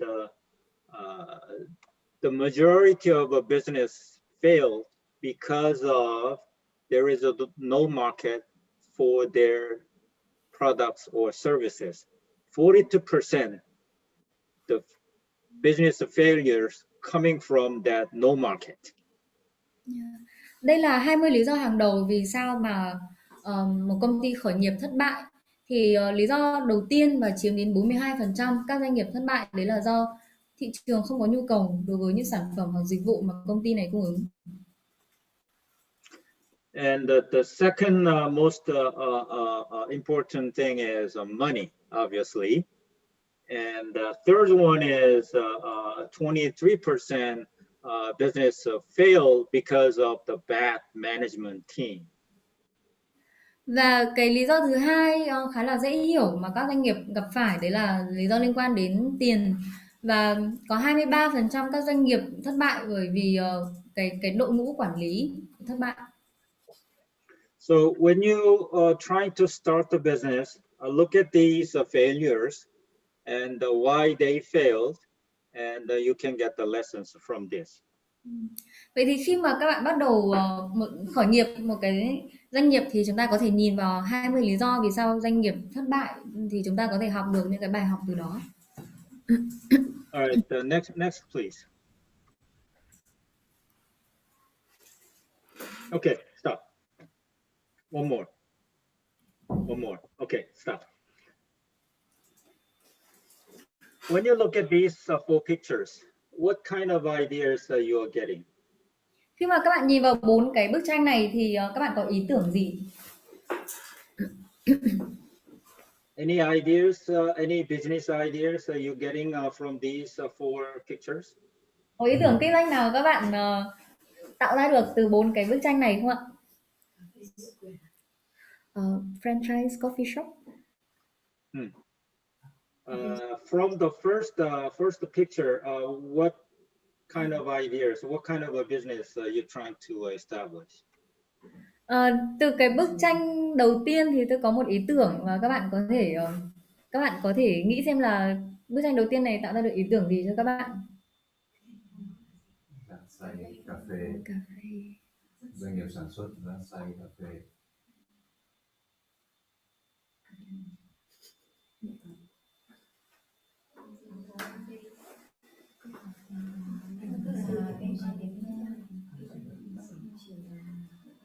Any ideas?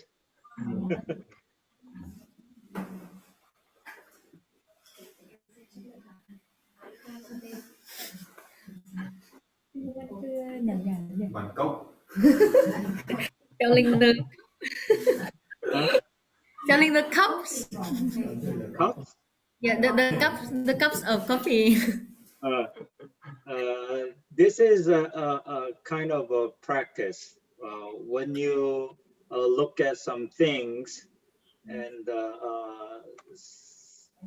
you need to think about it, how you're gonna get the business idea from that specific things. Okay.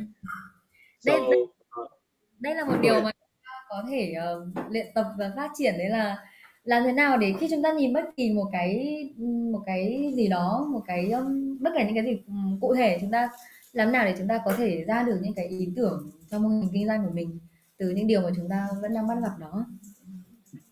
Okay, hit one more time. Show the full.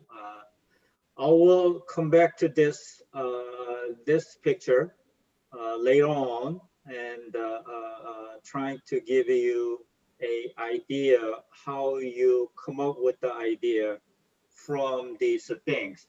Okay, and on the left side of the bottom, this is the things you need to remember when you start your business. The customers don't buy just a product. They buy a solutions. They buy a solution to solve the problems they have. Okay. Tóm lại thì những cái bức ảnh này là tôi cũng muốn các bạn sẽ có thể tạo ra được, nghĩ ra được những cái ý tưởng mới cho những cái sản phẩm kinh doanh. Và cái điều quan trọng ở cái phần bên dưới của cái bên trái này, đấy là chúng ta luôn luôn cần phải nhớ khi mà chúng ta bắt đầu công việc kinh doanh, đấy là khách hàng họ không mua sản phẩm, nhưng mà khách hàng họ mua giải pháp cho họ không mua sản phẩm, họ mua giải pháp cho vấn đề mà họ đang gặp phải. Okay, next slide.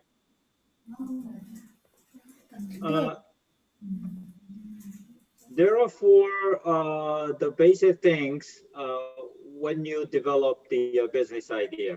The idea should be should have a clear customer value, which is your business idea has to satisfy the customer, potential customer. Đây là 4 cái yếu tố quan trọng của một ý tưởng kinh doanh. Và đầu tiên là nó phải thể hiện được cái giá trị khách hàng một cách rõ ràng. Có nghĩa là cái ý tưởng kinh doanh này phải làm hài lòng được một cái nhóm khách hàng tiềm năng.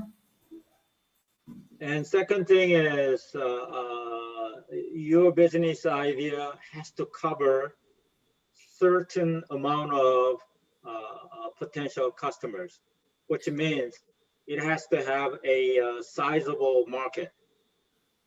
Thứ hai đấy là cái kế hoạch kinh doanh này nó cũng sẽ phải tiếp cận được những cái đối tượng khách hàng nhất định, và nói theo cách khác thì nó tìm được cái kích thước phù hợp ở trong thị trường. And third one is your idea has to be feasible, and when your ideas put it into the products or services, that has to be a profitable business. Và điều thứ ba đấy là cái sản phẩm nó có, tức cái ý tưởng này nó phải có khả năng thực hiện được, và khi mà tiến hành thực hiện cái ý tưởng này thì nó sẽ cần phải tạo ra được lợi nhuận. And lastly, your idea has to have some kind of innovations. Either that's not involved, even though that's not involved in the technology, it has to have some kind of a new way of product. Và cuối cùng là cái sản phẩm đấy nó sẽ phải đáp ứng một cái sự đổi mới, một cái sự đột phá nhất định, và nó không nhất thiết phải được tạo ra từ công nghệ, nhưng mà ở một khía cạnh nào đó thì cái sản phẩm này phải có những điều mới. Okay, next slide. So where you start to generating the idea, and you start with your family or friends, okay? And you look at the things where you have a problems and you are not satisfied with. Okay? Một câu hỏi đấy là vậy thì chúng ta sẽ bắt đầu từ đâu? Thì có một cái cách thức mà chúng ta có thể tìm cái điểm bắt đầu, đấy là chúng ta đang có vấn đề gì mà chúng ta không cảm thấy hài lòng. And the picture I showed you before, if you look at the existing things, then you look at whether there is any other way to improve that product. So you're getting the idea.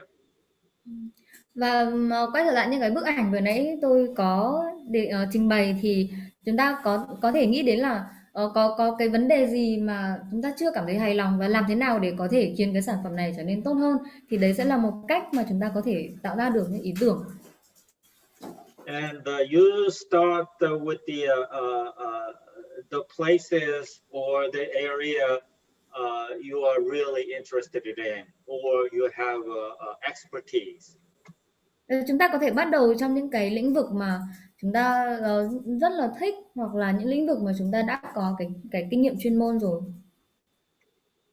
And the important thing is, a lot of people have idea, but there are very few people who decided to do something about them right now.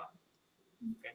Và một vấn đề đấy là có nhiều người thì họ có nhiều ý tưởng, nhưng mà lại có rất ít người họ quyết định làm gì đó với những ý tưởng này ngay bây giờ. So the putting your idea into the paper and turning that to a product is very important. Thế thì biến những cái ý tưởng, chuyển ý tưởng của chúng ta về trang giấy và chuyển nó thành những cái sản phẩm sẽ là một cái quá trình quan trọng. And next slide, please. So sometimes to getting idea, you need to travel abroad or different parts of your country, and sometimes you just passing by the street, but the look carefully in detail. For example, there is the big area in Korea called the Dongdaemun Fashion Center, and there are a whole bunch of stores selling different designs of clothing. So you get the idea by looking at somebody else's product. It's too long for you? Một cách mà chúng ta có thể có được những ý tưởng đấy là khi chúng ta cần phải đi du lịch đến những cái quốc gia khác, thì khi mà chúng ta du lịch nước ngoài thì chúng ta có những lúc chúng ta chỉ vô tình đi, tức là cứ đi trên đường thôi, nhưng mà hãy để ý đến những cái ý tưởng, những cái cửa hàng mà đang có sẵn ở tại đó. Thì ví dụ như là ở tại Mỹ, ví dụ là nó sẽ luôn có những cái trung tâm thương mại hoặc là những cái khu vực mà tập trung rất nhiều những cái cửa hàng lớn ở tại một thành phố hoặc ở tại một quốc gia nào đó, thì chúng ta có thể đến đây, và khi chúng ta nhìn vào ý tưởng kinh doanh của một người khác thì đôi khi chúng ta lại có thể có được những cái ý tưởng kinh doanh cho chính chúng ta. Sometimes you get an idea from just surfing the online, and you're getting an idea. Okay. Đôi khi lên mạng lướt web cũng là một cách để chúng ta sẽ có được những ý tưởng. Okay, next slide. This is just a sample of how that the business getting ideas and start their business.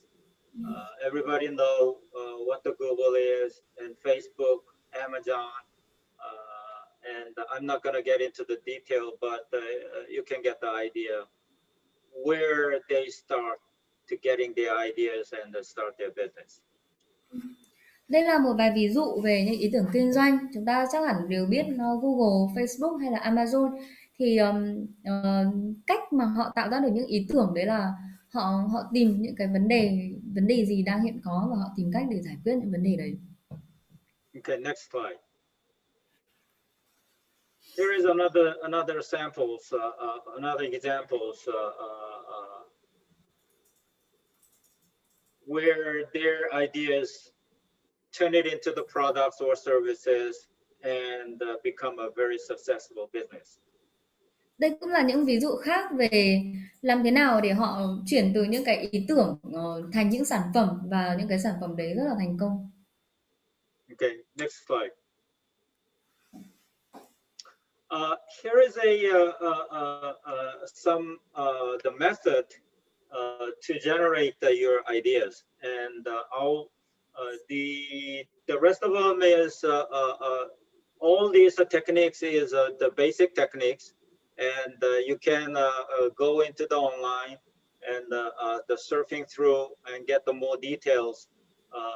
I'm not going to get into the details on these each specific method, but I'm going to cover brainstorming method with you today. And this is a very popular method to generate the idea. Đây là một vài cái phương pháp để tạo ra được ý tưởng. Thì hầu hết đây là những ý tưởng, tức là những cái kỹ thuật khá là căn bản và chúng ta có thể tìm hiểu thêm thông tin chi tiết về cách thức ở trên mạng được. Nên là tôi sẽ không giải thích chi tiết tất cả những cái kỹ thuật này. Nhưng hôm nay thì tôi sẽ chỉ nói thêm về cái kỹ thuật động não brainstorm. Okay. When you use the brainstorming method, there are 4 different techniques, and I'm going to cover a little bit of the 5 whys method, which is you cover when, where, who, what, how questions, and you start to generating 5 problem statements when you do the brainstorming session. Và trong cái phương pháp động não này thì nó sẽ có các kỹ thuật khác. Thì một cái kỹ thuật đấy là sử dụng cái phương pháp 5 why, đấy là khi nào, ở đâu, ai, cái gì và bằng cách nào, thì chúng ta tạo ra 5 cái câu nói, 5 cái lời tuyên bố để chúng ta có thể tạo ra được những cái ý tưởng mới. So, for example, if you have some problems, and to solve that problem, you start with the 5 important the problem statements. Why this problem happened, where this problem happened, and you list the 5 things trying to generate the resolutions. Okay. Giả sử chúng ta có một cái vấn đề nào đó và chúng ta sử dụng cái phương pháp 5 why này để động não, thì chúng ta sẽ đặt ra những câu hỏi là tại sao lại có vấn đề này, cái vấn đề này xảy ra ở đâu, rồi điều gì xảy ra với cái vấn đề này. Thì khi đấy thì chúng ta lấy ra được những cái yếu tố cốt lõi để đưa ra được một cái giải pháp. So when you do the brainstorming sessions, you use you look at the pictures. So you use different colors, the stickers, and put the same areas of the problems. Put it on the board, and later on, you select at least 1 or 2 the most important problems, and then trying to come up with the solution for these 1 or 2 problems.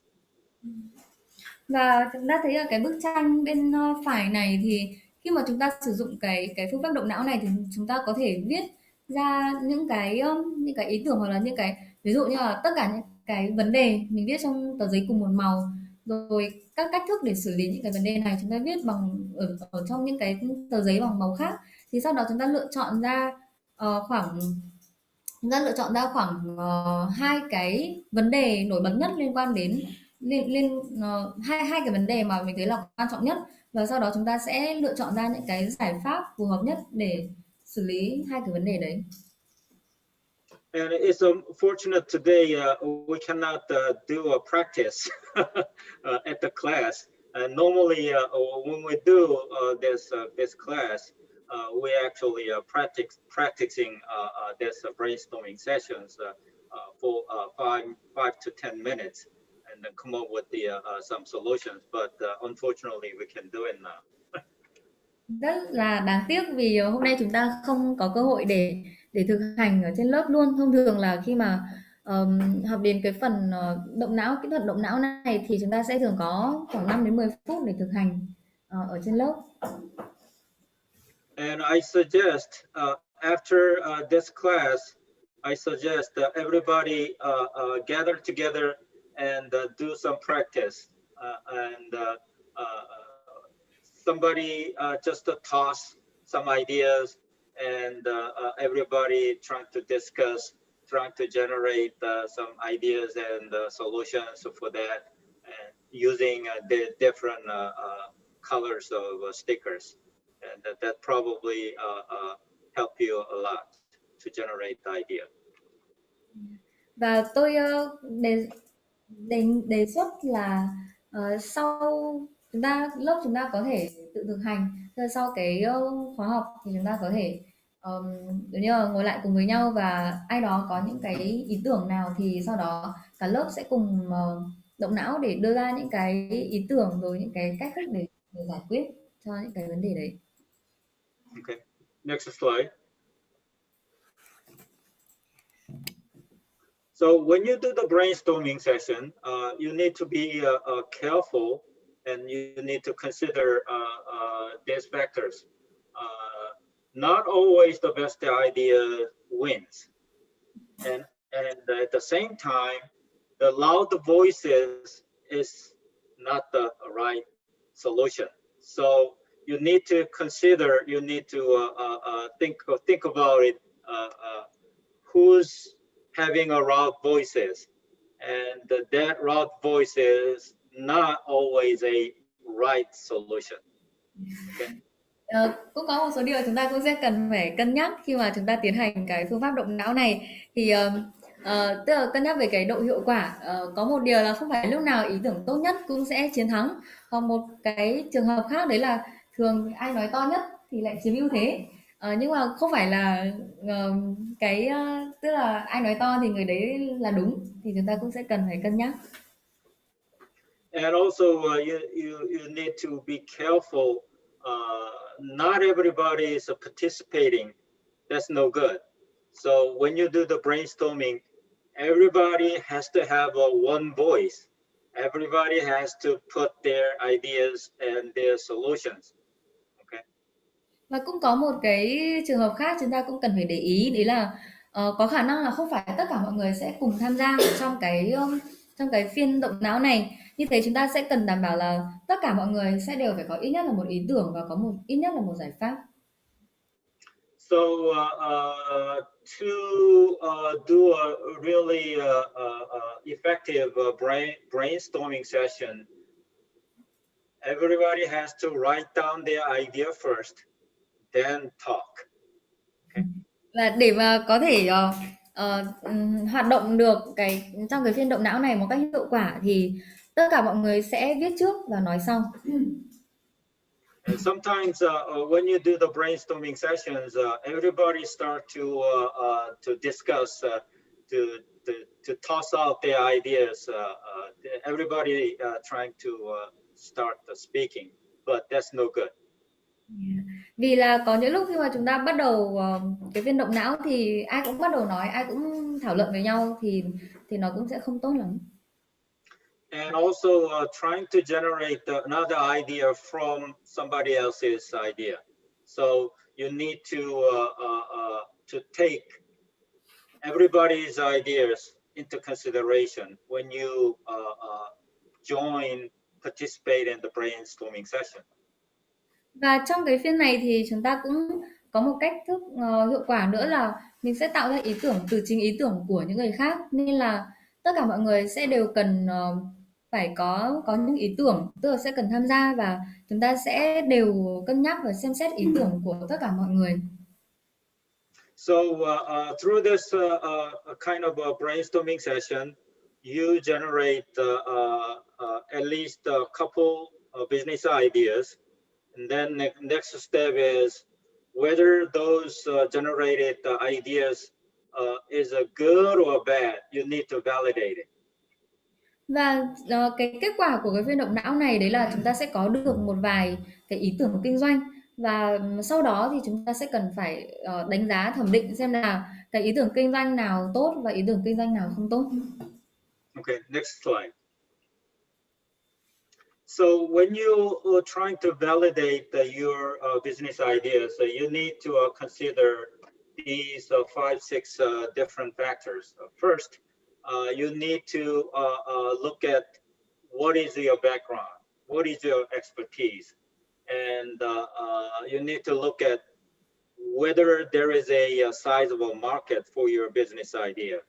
And you need to look at whether there is a competition, and you need to look at whether there is a somebody wants to buy your products. So you need to look at all these things all together. Và có một số yếu tố mà chúng ta sẽ cần sử dụng để xem xét và đánh giá các ý tưởng kinh doanh. Mình sẽ cần phải đánh giá những khía cạnh ví dụ liên quan đến những kinh nghiệm chuyên môn hay là quy mô của thị trường, về cái tính cạnh tranh hay về giải pháp thì liệu cái sản phẩm này có thể bán được cho khách hàng nào không? Next, please. And also, when you validate your ideas, you need to consider whether there is a entry barriers for your products or your ideas. For example, for the products which required a very advanced technology, then you cannot do it. So you need to look at that entry barriers. Và chúng ta cũng sẽ cần phải cân nhắc đến liệu có những cái yếu tố cản trở nào ở cái bước đầu hay không. Ví dụ như là cái ý tưởng kinh doanh này sẽ đòi hỏi là phải có cái công nghệ tiên tiến nhất thì chúng ta chưa đủ khả năng để đáp ứng được cái điều đấy nên là cái ý tưởng đấy nó sẽ không khả thi. And also you need to look at whether your idea is a viable business model. And also you need to look at to turn your idea into product, how much money you need. And you need to look at also what kind of a risk you're going to have. Và chúng ta cũng sẽ cần phải đánh giá về cái tính khả thi của mô hình kinh doanh này, liệu nó có thể thực hiện được không? Và để mà biến cái ý tưởng kinh doanh này thành hiện thực thì sẽ cần bao nhiêu tiền để có thể để có thể làm được và cũng sẽ cần phải đánh giá những cái rủi ro sẽ có khả năng liên quan đến cái ý tưởng kinh doanh này. Okay. Next slide, please. Oops. Okay. So these are the steps when you validate your idea. The first is you need to look at whether there is a product already exists with the same idea you have. Đây là các bước mà chúng ta sẽ sử dụng để xác thực cái ý tưởng kinh doanh. Đầu tiên là phải xác định xem có cái ý tưởng nào đã tồn tại rồi so với lại cái ý tưởng kinh doanh của bạn. And there is some example subscription gift box ideas. And when you type the Googling the subscription gift box, then there is already a established business mystery tackle box already exists. So this idea is no good. Đây là một cái khi mà ví dụ là giả sử là chúng ta có một cái ý tưởng về mình làm một cái dịch vụ kiểu đăng ký để nhận cái quà tặng cho những người mà có sở thích là câu cá, thì chúng ta bắt đầu lên Google và tìm cái cụm từ đấy là đăng ký dịch vụ hộp quà tặng câu cá, thì mình thấy là đã có một người phụ nữ họ đã triển khai và họ đã làm một cái dịch vụ là mystery take a box, nên là cái ý tưởng ban đầu của chúng ta nó không tốt. Okay, next slide, please. Oh, no, this one is combined. On the bottom side, this is the second step. You have multiple ideas, then you need to sort it out, which one is best. And to sort it out, you need to look at the investment cost and what is the profit, and how much you have interested in that idea. So on the scale of 1 to 10, you put the scaling those ideas and select the highest number the idea has. Bước thứ hai đấy là nếu như chúng ta có rất nhiều những cái ý tưởng kinh doanh thì chúng ta sẽ cần phải phân loại nó. Vậy thì có 3 cái yếu tố chúng ta có thể sử dụng để phân loại. Đấy là thứ nhất là liên quan đến chi phí đầu tư, thứ hai là cái mức độ lợi nhuận, và thứ ba là chúng ta hứng thú với lại cái ý tưởng này đến mức nào. Và chúng ta sẽ chấm điểm cho nó trên thang điểm từ 1 đến 10, và cái mức độ tương ứng nó sẽ phân chia như là cái phần giải thích ở bên dưới. Sau đó chúng ta cộng điểm của tất cả những cái ý tưởng này lại và mình chọn ra những ý tưởng nào có điểm cao nhất. So you need to calculate a little bit. You need to do a little bit of a math. For example, let's say you have an idea which requires $50,000 money, the startup money, and the second idea only requires $5,000. Then the $5,000 idea is a better idea in terms of money. But when you look at the potential profit side, the $50,000 idea will generate 500,000 profits, and at the same time, the $5,000 idea generates only $10,000 profit. Then you need the calculations of which idea is better. Okay. May you understand what I was saying? Yes, I can listen. I just I did a little bit because the screen cannot present all of the slide. It's confusing. No, just the presenter cannot show the whole slide. So I just put it a little bit higher so that the class can see it. Và như vậy thì khi mà làm cái công tác phân loại này, chúng ta sẽ phải làm việc với những con số một chút. Ví dụ là có một cái ý tưởng số 1 thì nó sẽ mất hơn 50.000 đô để khởi chạy. Nhưng ý tưởng thứ hai thì nó sẽ chỉ mất cái chi phí là ở mức dưới 5.000 đô thôi. Như vậy khi mà cân nhắc thì sẽ thấy là cái ý tưởng thứ hai để mà bắt đầu thì nó sẽ tốt hơn. Nhưng mà cái ý tưởng số 1, tức là cái ý tưởng mà nó tốn hơn 50.000 đô nhưng nó lại tạo ra được cái lợi nhuận hàng năm là trên 500.000 đô. Nhưng mà cái ý tưởng mà chỉ mất 5.000 đô kia nó chỉ tạo ra được dưới 10.000 đô la một năm, thì chúng ta sẽ cần phải cân nhắc dựa trên những cái yếu tố về chi phí đầu tư và về cái mức độ lợi nhuận mà nó có thể tạo ra theo cái điểm số mà chúng ta sẽ cần phải đánh giá và tính toán. Is it a little bit difficult? Nó có khó không ạ? Everybody understand? Yes. Okay. Next slide. The step 3 is the continuation of step 2. It's getting into more details, combining the expenses and the revenues all together. So to put everything, the money numbers all together, then you validate and ranks each ideas. Okay. Và bước 3 sẽ tiếp tục của bước số 4. Thì trong bước số 3 này nó sẽ thống kê lại tất cả những cái chi phí để thực hiện được cái ý tưởng kinh doanh này và cái mức độ doanh thu mà nó có khả năng đem lại là gì. Sau đó thì những cái con số liên quan đến tiền bạc này nó sẽ nằm trên cùng một cái bảng, và nhìn trên cái bảng này thì chúng ta sẽ có thể quyết định được cái tiến hành cái ý tưởng kinh doanh đấy hay không. Okay, the next step is once you have sorted out the ideas and then ranking them, the ideas, then you need to get some feedback from your family members or friends and potential customers.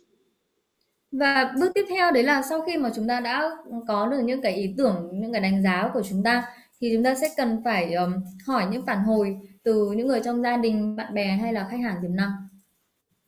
And next slide, please. I think no, previous one.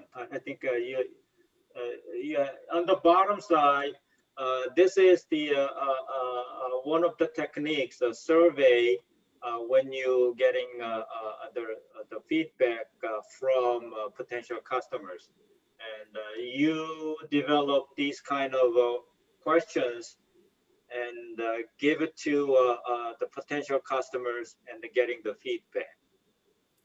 Dưới đây là một số câu hỏi mà chúng ta có thể để trong cái khảo sát mà chúng ta hỏi những người thân, bạn bè hay là khách hàng để có được phản hồi. Thì một số câu hỏi để chúng ta hiểu được cái đối tượng khách hàng tiềm năng là gì, và mình đánh giá được cái dịch vụ và sản phẩm tiềm năng kia nữa. And the left side of a column is through this survey, you identify a target market, and the right side, you identify and getting the response, feedback on the your product's pricing. Ở cái bên trái là những câu hỏi mà chúng ta sử dụng để hiểu được cái nhóm cái thị trường mục tiêu của mình, và cái phần ở bên những câu hỏi ở bên phải là những câu hỏi để lấy được phản hồi về cái sản phẩm hoặc là dịch vụ. Và Next slide. So once you through step 1 to 4, then you get an idea which business ideas is the best.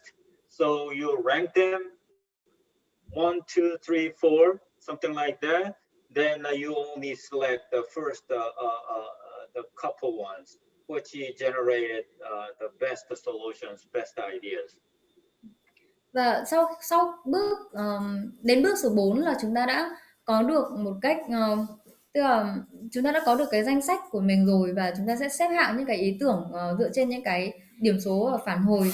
Thì ví dụ mình sẽ xếp hạng các ý tưởng thì nó sẽ đứng số 1, số 2 hay số 3. Sau đó thì chúng ta sẽ lựa chọn những ý tưởng ở được xếp hạng ở đầu danh sách để sẽ triển khai. So once you have that sorted out your business ideas, then you need to turn that idea into either product or services. Và khi mà chúng ta đã xác thực được cái ý tưởng của chúng ta là tốt, thì chúng ta sẽ cần phải biến nó thành sản phẩm hoặc là dịch vụ thực. And you need to test that product or services to the potential customers. And if that is a product, then you need to develop the prototype. And if that is a services, then you need to test that services to a potential customer using different kind of a technique. Và nếu như mà cái ý tưởng kinh doanh của chúng ta là tạo ra một sản phẩm, thì chúng ta cũng sẽ cần tạo ra một cái bản thử nghiệm của cái sản phẩm đấy. Nếu ý tưởng kinh doanh là một dịch vụ thì sẽ cần sử dụng những cái kỹ thuật để mà đánh giá xem cái mức độ quan tâm của khách hàng đến cái sản phẩm này, đến cái dịch vụ này.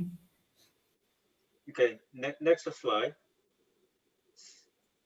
So this is the some details how you test your products, and when you develop the prototype, whether that is a technology innovative product or that's just a handmade small things. No matter what that is, you need to develop the prototype and then test it out. Đây là một số chi tiết cách mà chúng ta có thể thử nghiệm cái sản phẩm hoặc là dịch vụ của mình. Thì đối với các sản phẩm, cho dù là sản phẩm to hay nhỏ, thì bằng một cách thức nào đó chúng ta sẽ luôn cần phải tạo ra được cái sản phẩm mẫu để có thể thử nghiệm được. And the one way of testing that the prototype, your product, is using the internet online, like the Kickstarter. I think somebody may heard of that Kickstarter. That's the internet, the frames. You can use that Kickstarter to launch your project, and they can actually to collect the funds through this Kickstarter project. So this is one of the way using online. Other online you can use is Shopify or BigCommerce, and there is the things that you can read in detail later. Có một vài cái cách thức mà để thử nghiệm hoặc là để tạo ra được cái sản phẩm thử nghiệm, thì cái cách mà tốt nhất nó sẽ là thử nghiệm những cái sản phẩm ở trên nền tảng trực tuyến. Thì ví dụ như là Kickstarter, thì có thể một số bạn đã biết về cái nền tảng này. Thì khi mà bắt đầu một cái dự án Kickstarter trên nền tảng online, thì chúng ta sẽ có thể tìm được những cái khách hàng, có được những đơn đặt hàng, hoặc là nó cũng giúp ích cho việc sẽ tăng được cái số vốn trước khi chúng ta bắt đầu chạy doanh nghiệp. Hoặc là những cái nền tảng khác, ví dụ như Shopify hoặc là Big E-commerce, để mình tạo những cái cửa hàng trực tuyến và mình nhận đơn hàng và mình bán hàng. So I try to give you a information you can actually go into when you trying to develop your product using these internet. Thì đây là một số ý tưởng mà tôi cung cấp cho các bạn, và chúng ta có thể thử nghiệm khi chúng ta muốn bắt đầu bán một cái sản phẩm nào đó trên internet. And most easy and simple way is actually you take the samples and visit your local retail stores and then give it to them and trying to sell to them, or just to give a bunch of samples and then let them sell it. Hoặc là một cái ý tưởng nữa, đấy là chúng ta có thể mang cái sản phẩm thực của chúng ta đến gặp những cái nhà bán lẻ, sau đó thì mình có thể mang giống như là một số lượng nhất định các sản phẩm của mình đến đấy và nhờ họ bán hộ. Or you can set up some rudimentary the stores and sell your products, prototype products directly by yourself. Hoặc chúng ta cũng có thể bắt đầu mở một cái cửa hàng nhỏ và mình trực tiếp bán cái sản phẩm của mình. For example, there is a famous coffee shop in Saigon, in Ho Chi Minh City, called the Workshop. Everybody knows that, the workshop, the coffee shop. The name of the workshop. The workshop. The workshop. Very famous the coffee shop, and that owner. He before he started that workshop in that store, he tried to sell his coffee on the street. But 3 years, he's tested it out, his coffee on the street. Then he knows his coffee sells, so he started it in the store. Yeah. Có một cái ví dụ là có một cái cửa hàng cà phê ở Sài Gòn khá là nổi tiếng, the workshop coffee. Thì trước khi mà họ bắt đầu trước khi cái người chủ này bắt đầu mở ra những cái cửa hàng thì ông đã bán cà phê ở trên đường phố, và ông có 3 năm để thử nghiệm sản phẩm của mình và xem về cái mức độ bán được sản phẩm, sau đó thì họ mới mở cửa hàng và cửa hàng đấy rất là thành công. Okay, next please. And if your product, your ideas turn it into the services, then the testing your idea is one of the way is using internet. Actually, you create the website and trying to take the order through that website. This is one of the way, but depends on your idea. There is many different ways that you can test it out. Và nếu như ý tưởng kinh doanh của bạn liên quan đến dịch vụ thì một số cách thức mà chúng ta có thể kiểm tra thử nghiệm cái dịch vụ này, và một cách là tạo một trang web và bắt đầu nhận những cái đơn đặt hàng, hoặc là có nhiều cách thức, và làm nào mục tiêu của chúng ta là phải có khách hàng họ đặt cái sản phẩm đấy của chúng ta, họ đặt cái dịch vụ đấy. Okay, the other things that you can read it later on. And next slide, please. Yes.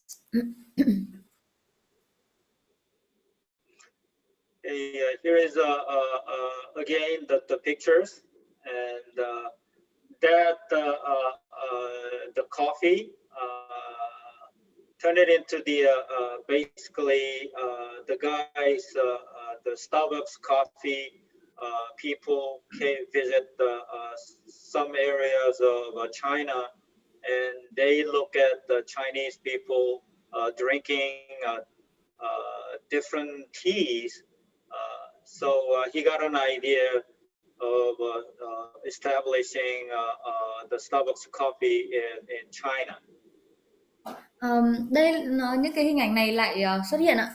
Thì bắt đầu có những người làm việc ở tại Starbucks, họ đến Trung Quốc và họ quan sát cái thói quen của những người Trung Quốc, thì hầu như người Trung Quốc uống trà rất là nhiều, và họ quyết định là đến đây để mở một cửa hàng Starbucks Coffee. Okay, you can put up the rest of the contents. Right. I explain it when you develop the business plan. If you go to foreign countries, you need to develop the country, that country's potential market, and these are the things on the background factors for BAM. These are the things that you need to do the research on, and in the bottom side of it, there is a potential types of the business you can start in China based on the research result on the right side. So this is just the example of it, and you can read it in detail. And when you're trying to generate the idea or develop the business plan, look at these things and then get the idea what kind of the market research you need to do. Đây là những cái yếu tố nền tảng khi mà chúng ta muốn bắt đầu một cái doanh nghiệp ở tại một đất nước khác, thì chúng ta sẽ cần phải nghiên cứu về cái thị trường ở tại cái quốc gia đó. Đây là một ví dụ khi mà bắt đầu một doanh nghiệp BAM ở tại Trung Quốc, thì có những cái yếu tố liên quan đến liên quan đến đất nước này mà chúng ta cũng sẽ cần phải để ý. Và bên dưới này là các loại hình doanh nghiệp BAM mà chúng ta nếu muốn chúng ta có thể tập trung để phát triển ở tại Trung Quốc, vì cái tiềm năng của nó lớn. Thì chúng ta có thể đọc những cái thông tin ở trong cái slide này để chúng ta sẽ hiểu hơn về cái thị trường sẽ bắt đầu công việc kinh doanh là gì, và những cái loại hình doanh nghiệp nào mà chúng ta có thể bắt đầu. Okay, next slide. This is an example of a good business with a good mission. Okay. Đây là của của cái mô hình kinh doanh thành công và truyền giáo thành công. This is one of the successful stories in the BAM business. The coffee shop, the name Lightning Coffee, in somewhere in China. Mô hình kinh doanh này thì tên của nó là quán cà phê Lightning và và nó được mở ra ở tại Trung Quốc.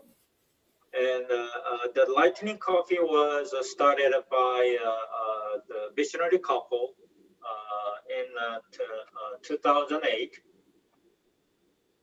Lightning Coffee được một cặp vợ chồng giáo sĩ đã mở ra vào năm 2008. And the background is when the missionary couple that landed in China in some province, they saw there is no coffee shop in that neighborhood, so they think that the coffee business will be good business for them, so they started it. Khi mà họ về bối cảnh thì khi họ bắt đầu mở quán cà phê này thì ở tại cái khu vực đấy, ở tại cái tỉnh đấy hầu như là không có quán cà phê nào, nên họ nhìn thấy cái tiềm năng của cái thị trường này rất là lớn. But it was very risky because there is no market and there is no competition.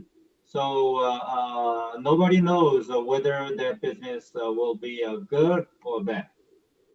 Nhưng mà tuy nhiên đồng thời nó cũng lại khá là rủi ro bởi vì là chưa có thị trường, chưa có sự cạnh tranh nào nên không ai biết là liệu mở ra một quán cà phê ở đây sẽ thành công hay là thất bại. But after they opened it, 1 year later, they closed down the business because the business was booming. So they need to remodel the shop. Nhưng tuy nhiên kết quả là khi mà họ bắt đầu mở ra và hoạt động được 1 năm thì cái cửa hàng này cũng phải đóng cửa. Nhưng mà lý do đấy là họ phải sửa sang lại bởi vì doanh nghiệp cái quán cà phê này phát triển quá lớn. So during that the remodeling session, they owner they performed the market analysis and marketing research in more detail. Okay. Trong cái thời gian sửa sang lại cửa hàng này thì người chủ sở hữu đã tiến hành những cái nghiên cứu để phân tích về thị trường, phân tích về cái mức độ cạnh tranh và cái khả năng bán được sản phẩm. So after 3 months of remodeling, the shop reopened it, and their sales was doubled. It was very successful. Và sau 3 tháng sửa chữa thì họ đã mở cửa lại và khi mở cửa lại thì doanh số của cửa hàng tăng gấp đôi so với trước đó và cái cửa hàng này rất thành công. So about 10 months later, the owner, they had a partner. They found a partner, which is the director of that coffee shop operation. And later, in 2012, they opened another shop in Hong Kong. Và 1 năm sau đấy thì họ đã đưa cái người chủ sở hữu này đã hình thành một cái mối quan hệ hợp tác 50-50 với một người nữa thì người này được gọi là giám đốc của cái doanh nghiệp này và đến năm 2012 thì họ đã bắt đầu mở chi nhánh, mở cửa hàng ở tại Hồng Kông. Next slide. There is the similar the successful coffee shop business in Ho Chi Minh City. I mentioned it the workshop, and the other one is Pin and Bean Factory. Anybody heard of that? Pin and Bean Roastery. Nobody never visited before. Okay. Anyway, yeah. I was there in both workshop and Pin and Bean Roastery. Their coffee is an excellent. I really enjoyed their coffee, but the Lightning Coffee's business focus is one of the success factors. Vừa nãy thì tôi có đề cập đến một quán cà phê khá thành công ở tại Sài Gòn là The Workshop, và một cái quán cà phê nữa là Thiết Bean. Thiết Bean thì tôi cũng có cơ hội để thử cà phê ở đó, thì cà phê của họ rất là ngon. Nhưng đối với Lightning Coffee thì cái yếu tố thành công của họ còn có một khía cạnh khác nữa. They have everything to be successful. First, their coffee is a very high quality, and their shop is a very detail oriented, and the baristas had a very high quality certifications. Like those owners, they won the national competition. So everything combined together to be a very successful business. Đối với Lightning Coffee thì họ có mọi yếu tố để thành công. Sản phẩm của họ chất lượng cao, và ở không gian của quán cà phê thì tập cũng cũng chú trọng các chi tiết. Những người pha chế họ cũng có cái trình độ cao, họ được đào tạo và họ là những người giành chiến thắng trong các cuộc thi quốc gia. Here's where the good business meet with the good mission. The Lightning Coffee is working with in the connection with the mission training school, and basically the director concentrated on the operating coffee shop, but the missionaries is concentrating on the spreading the gospel. Và đây là yếu tố mà khiến cho doanh nghiệp này truyền giáo tốt. Đấy là họ hợp tác với lại một trường đào tạo truyền giáo. Thì trong cái sự hợp tác này thì chính những người nhân viên ở tại quán cà phê này họ được huấn luyện cho công tác truyền giáo, và ngược lại thì những sinh viên ở trường đào tạo, tức là trong trường huấn luyện truyền giáo này, họ cũng được hỗ trợ từ họ được tạo việc làm ở tại quán cà phê này. Here is a real good example how you can build a good business with a good mission. And the Lightning Coffee, go ahead, translate it. Thì Lightning Coffee là một ví dụ rất là điển hình về cách làm thế nào để vận hành một doanh nghiệp thành công, và bên cạnh đó thì cái công tác truyền giáo cũng thành công. And the Lightning Coffee, they provide the mission training for their staff, for their employees, and at the same time, the students in the training school can find the workplace employment in that lighting shop. Quán cà phê này họ huấn luyện truyền giáo cho nhân viên của họ, và những người sinh viên ở trong trường tìm được việc làm ở tại đây. Okay, next slide.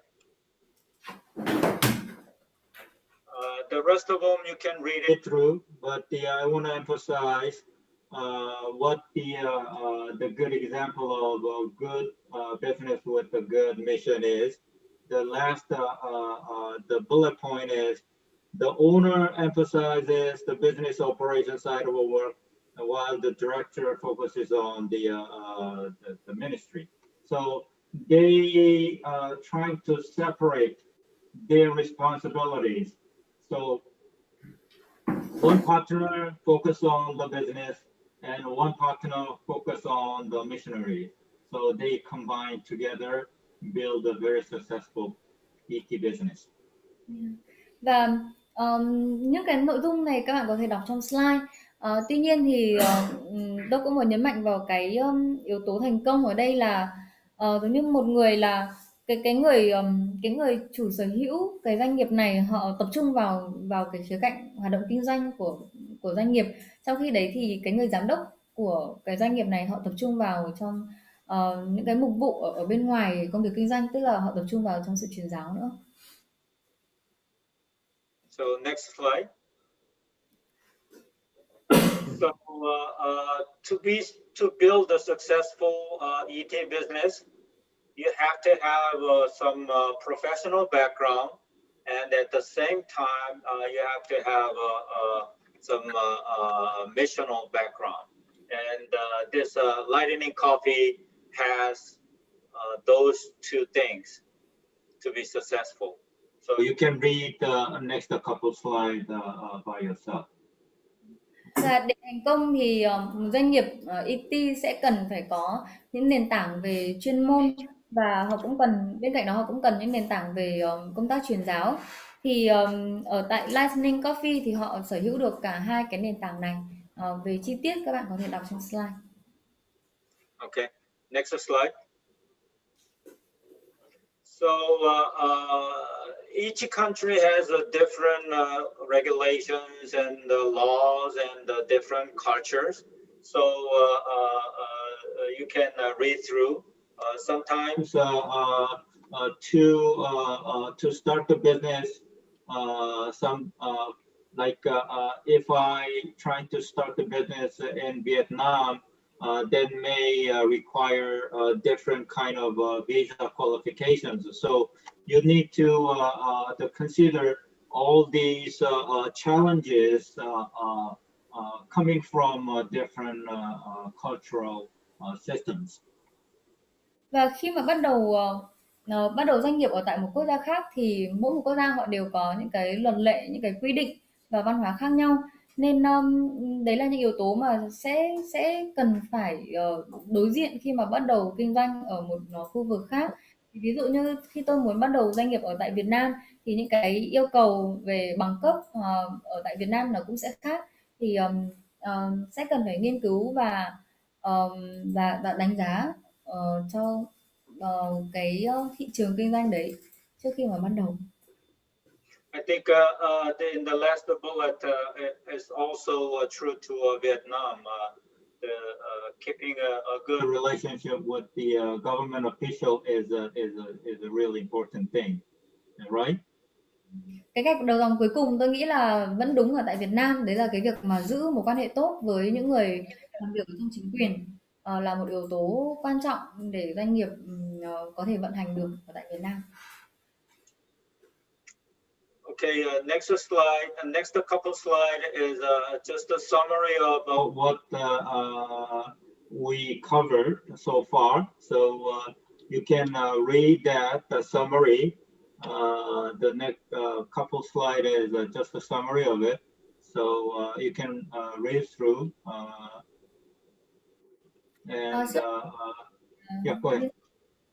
Tóm tắt lại những nội dung mà chúng ta đã đi qua. Thì các bạn có thể đọc để nắm được là những cái phần mà chúng ta đã đi qua là gì. Okay, I wanted to cover up to module 3 today, but I think it's already 11:10, so I will stop right here and getting some questions if you have any. Tôi dự định là sẽ đi qua cả module 3 trong ngày hôm nay nữa, nhưng mà tuy nhiên thời gian cũng đã đến 11:10 rồi, nên chắc tôi sẽ dừng lại ở tại đây. Okay, next slide. All right. There is a guy, Lee Iacocca, who built the Chrysler automobile company, and he said that you can have a brilliant ideas, but if you cannot get them across, your ideas won't get you anywhere. That means if you have an idea, you have to put it down in writing, and you need to actually turn that idea into product and turn that product into your business. So you have to do it, actually do it. So that's a very important thing. Đây là một câu nói của Lila Kuka. Thì đây là một người bắt đầu một cái doanh nghiệp sản xuất ô tô. Thì ông nói rằng bạn có thể có những ý tưởng tuyệt vời, nhưng mà nếu bạn không thể hiểu được ý tưởng của bạn sẽ không đưa bạn đến bất cứ đâu. Thì cái ý nghĩa của cái câu nói này có nghĩa là chúng ta sẽ cần phải từ những ý tưởng chúng ta phải viết xuống ở trên một trang giấy và biến cái ý tưởng này trở thành sản phẩm biến sản phẩm này trở thành một cái doanh nghiệp mình kinh doanh được. Và như thế thì tất cả mọi thứ sẽ đòi hỏi chúng ta cần phải hành động và cứ thực hiện thì cái ý tưởng nó sẽ trở thành hiện thực. So if you have a business idea, then put it in writing and develop the business plan and submit it to us, and we'll review it and assess, evaluate your business plan, whether that is a really viable and feasible, and we decide if that is a feasible, then we invest money into your business. Okay. Nếu các bạn có bất kỳ ý tưởng kinh doanh nào thì hãy viết xuống và hãy lên kế hoạch kinh doanh và gửi cho chúng tôi. Chúng tôi sẽ đánh giá, phản hồi và nếu như ý tưởng kinh doanh của các bạn khả thi thì chúng tôi sẽ đầu tư. So today I covered the really important principles of ET business, and also how you generate the business ideas and how you validate that the business ideas, put it into the before you put it into the product. So these two the sections is a foundation of starting the startup business. So the tomorrow I'll probably cover the market analysis and the marketing plan, developing a marketing plan, which is another important the area you need to do. But developing a market analysis and the marketing plan is some subjects is a little bit of academic. So I will briefly explain that principles so that you can dig in later on more details through more the research by yourself. So I was trying to explain the principles of the techniques and the method so that we can cover more subjects through this program. Okay. Trong buổi hôm nay thì tôi đã đi qua những phần nền tảng rất là quan trọng của kinh doanh ET và cách để tạo ra được những ý tưởng kinh doanh. Thứ ba là xác thực những cái ý tưởng kinh doanh của chúng ta. Và trong phần tới, trong buổi sau thì chúng ta sẽ phân tích ý tưởng. Thì trong cái phần này là một phần rất quan trọng trong kế hoạch kinh doanh, nhưng tuy nhiên nó cũng mang tính học thuật, nên là tôi sẽ cố gắng để trang bị cho các bạn những cái nguyên tắc chính, nguyên lý chính ở trong cái phần này để sau đó chúng ta có thể tự nghiên cứu thêm ở trong cái module về phân tích thị trường. So again, main goal of this program is trying to give you guys a real practical the knowledge, so that with that the practical knowledge you can actually use and develop the business plan and put it into the writing, so that you can have the full-scale business plan in front of you. Và một lần nữa thì mục tiêu của chương trình này đấy là giúp các bạn có được những cái sự hiểu biết rất thực tế về mô hình kinh doanh, và từ đấy thì các bạn có thể có được những ý tưởng kinh doanh và viết xuống những cái ý tưởng viết xuống cái mô hình kinh doanh này, và từ đó sẽ phát triển được một cái kế hoạch kinh doanh phiên bản đầy đủ. Okay, so any questions so far? Mọi người còn có câu hỏi gì ạ? Thì chúng ta có thể hỏi giáo sư. I think everybody's smart, so no questions. Nên mọi người thì rất thông minh nên là có nhiều câu hỏi. I think everybody's tired. It's more than 3 hours, so everybody tired.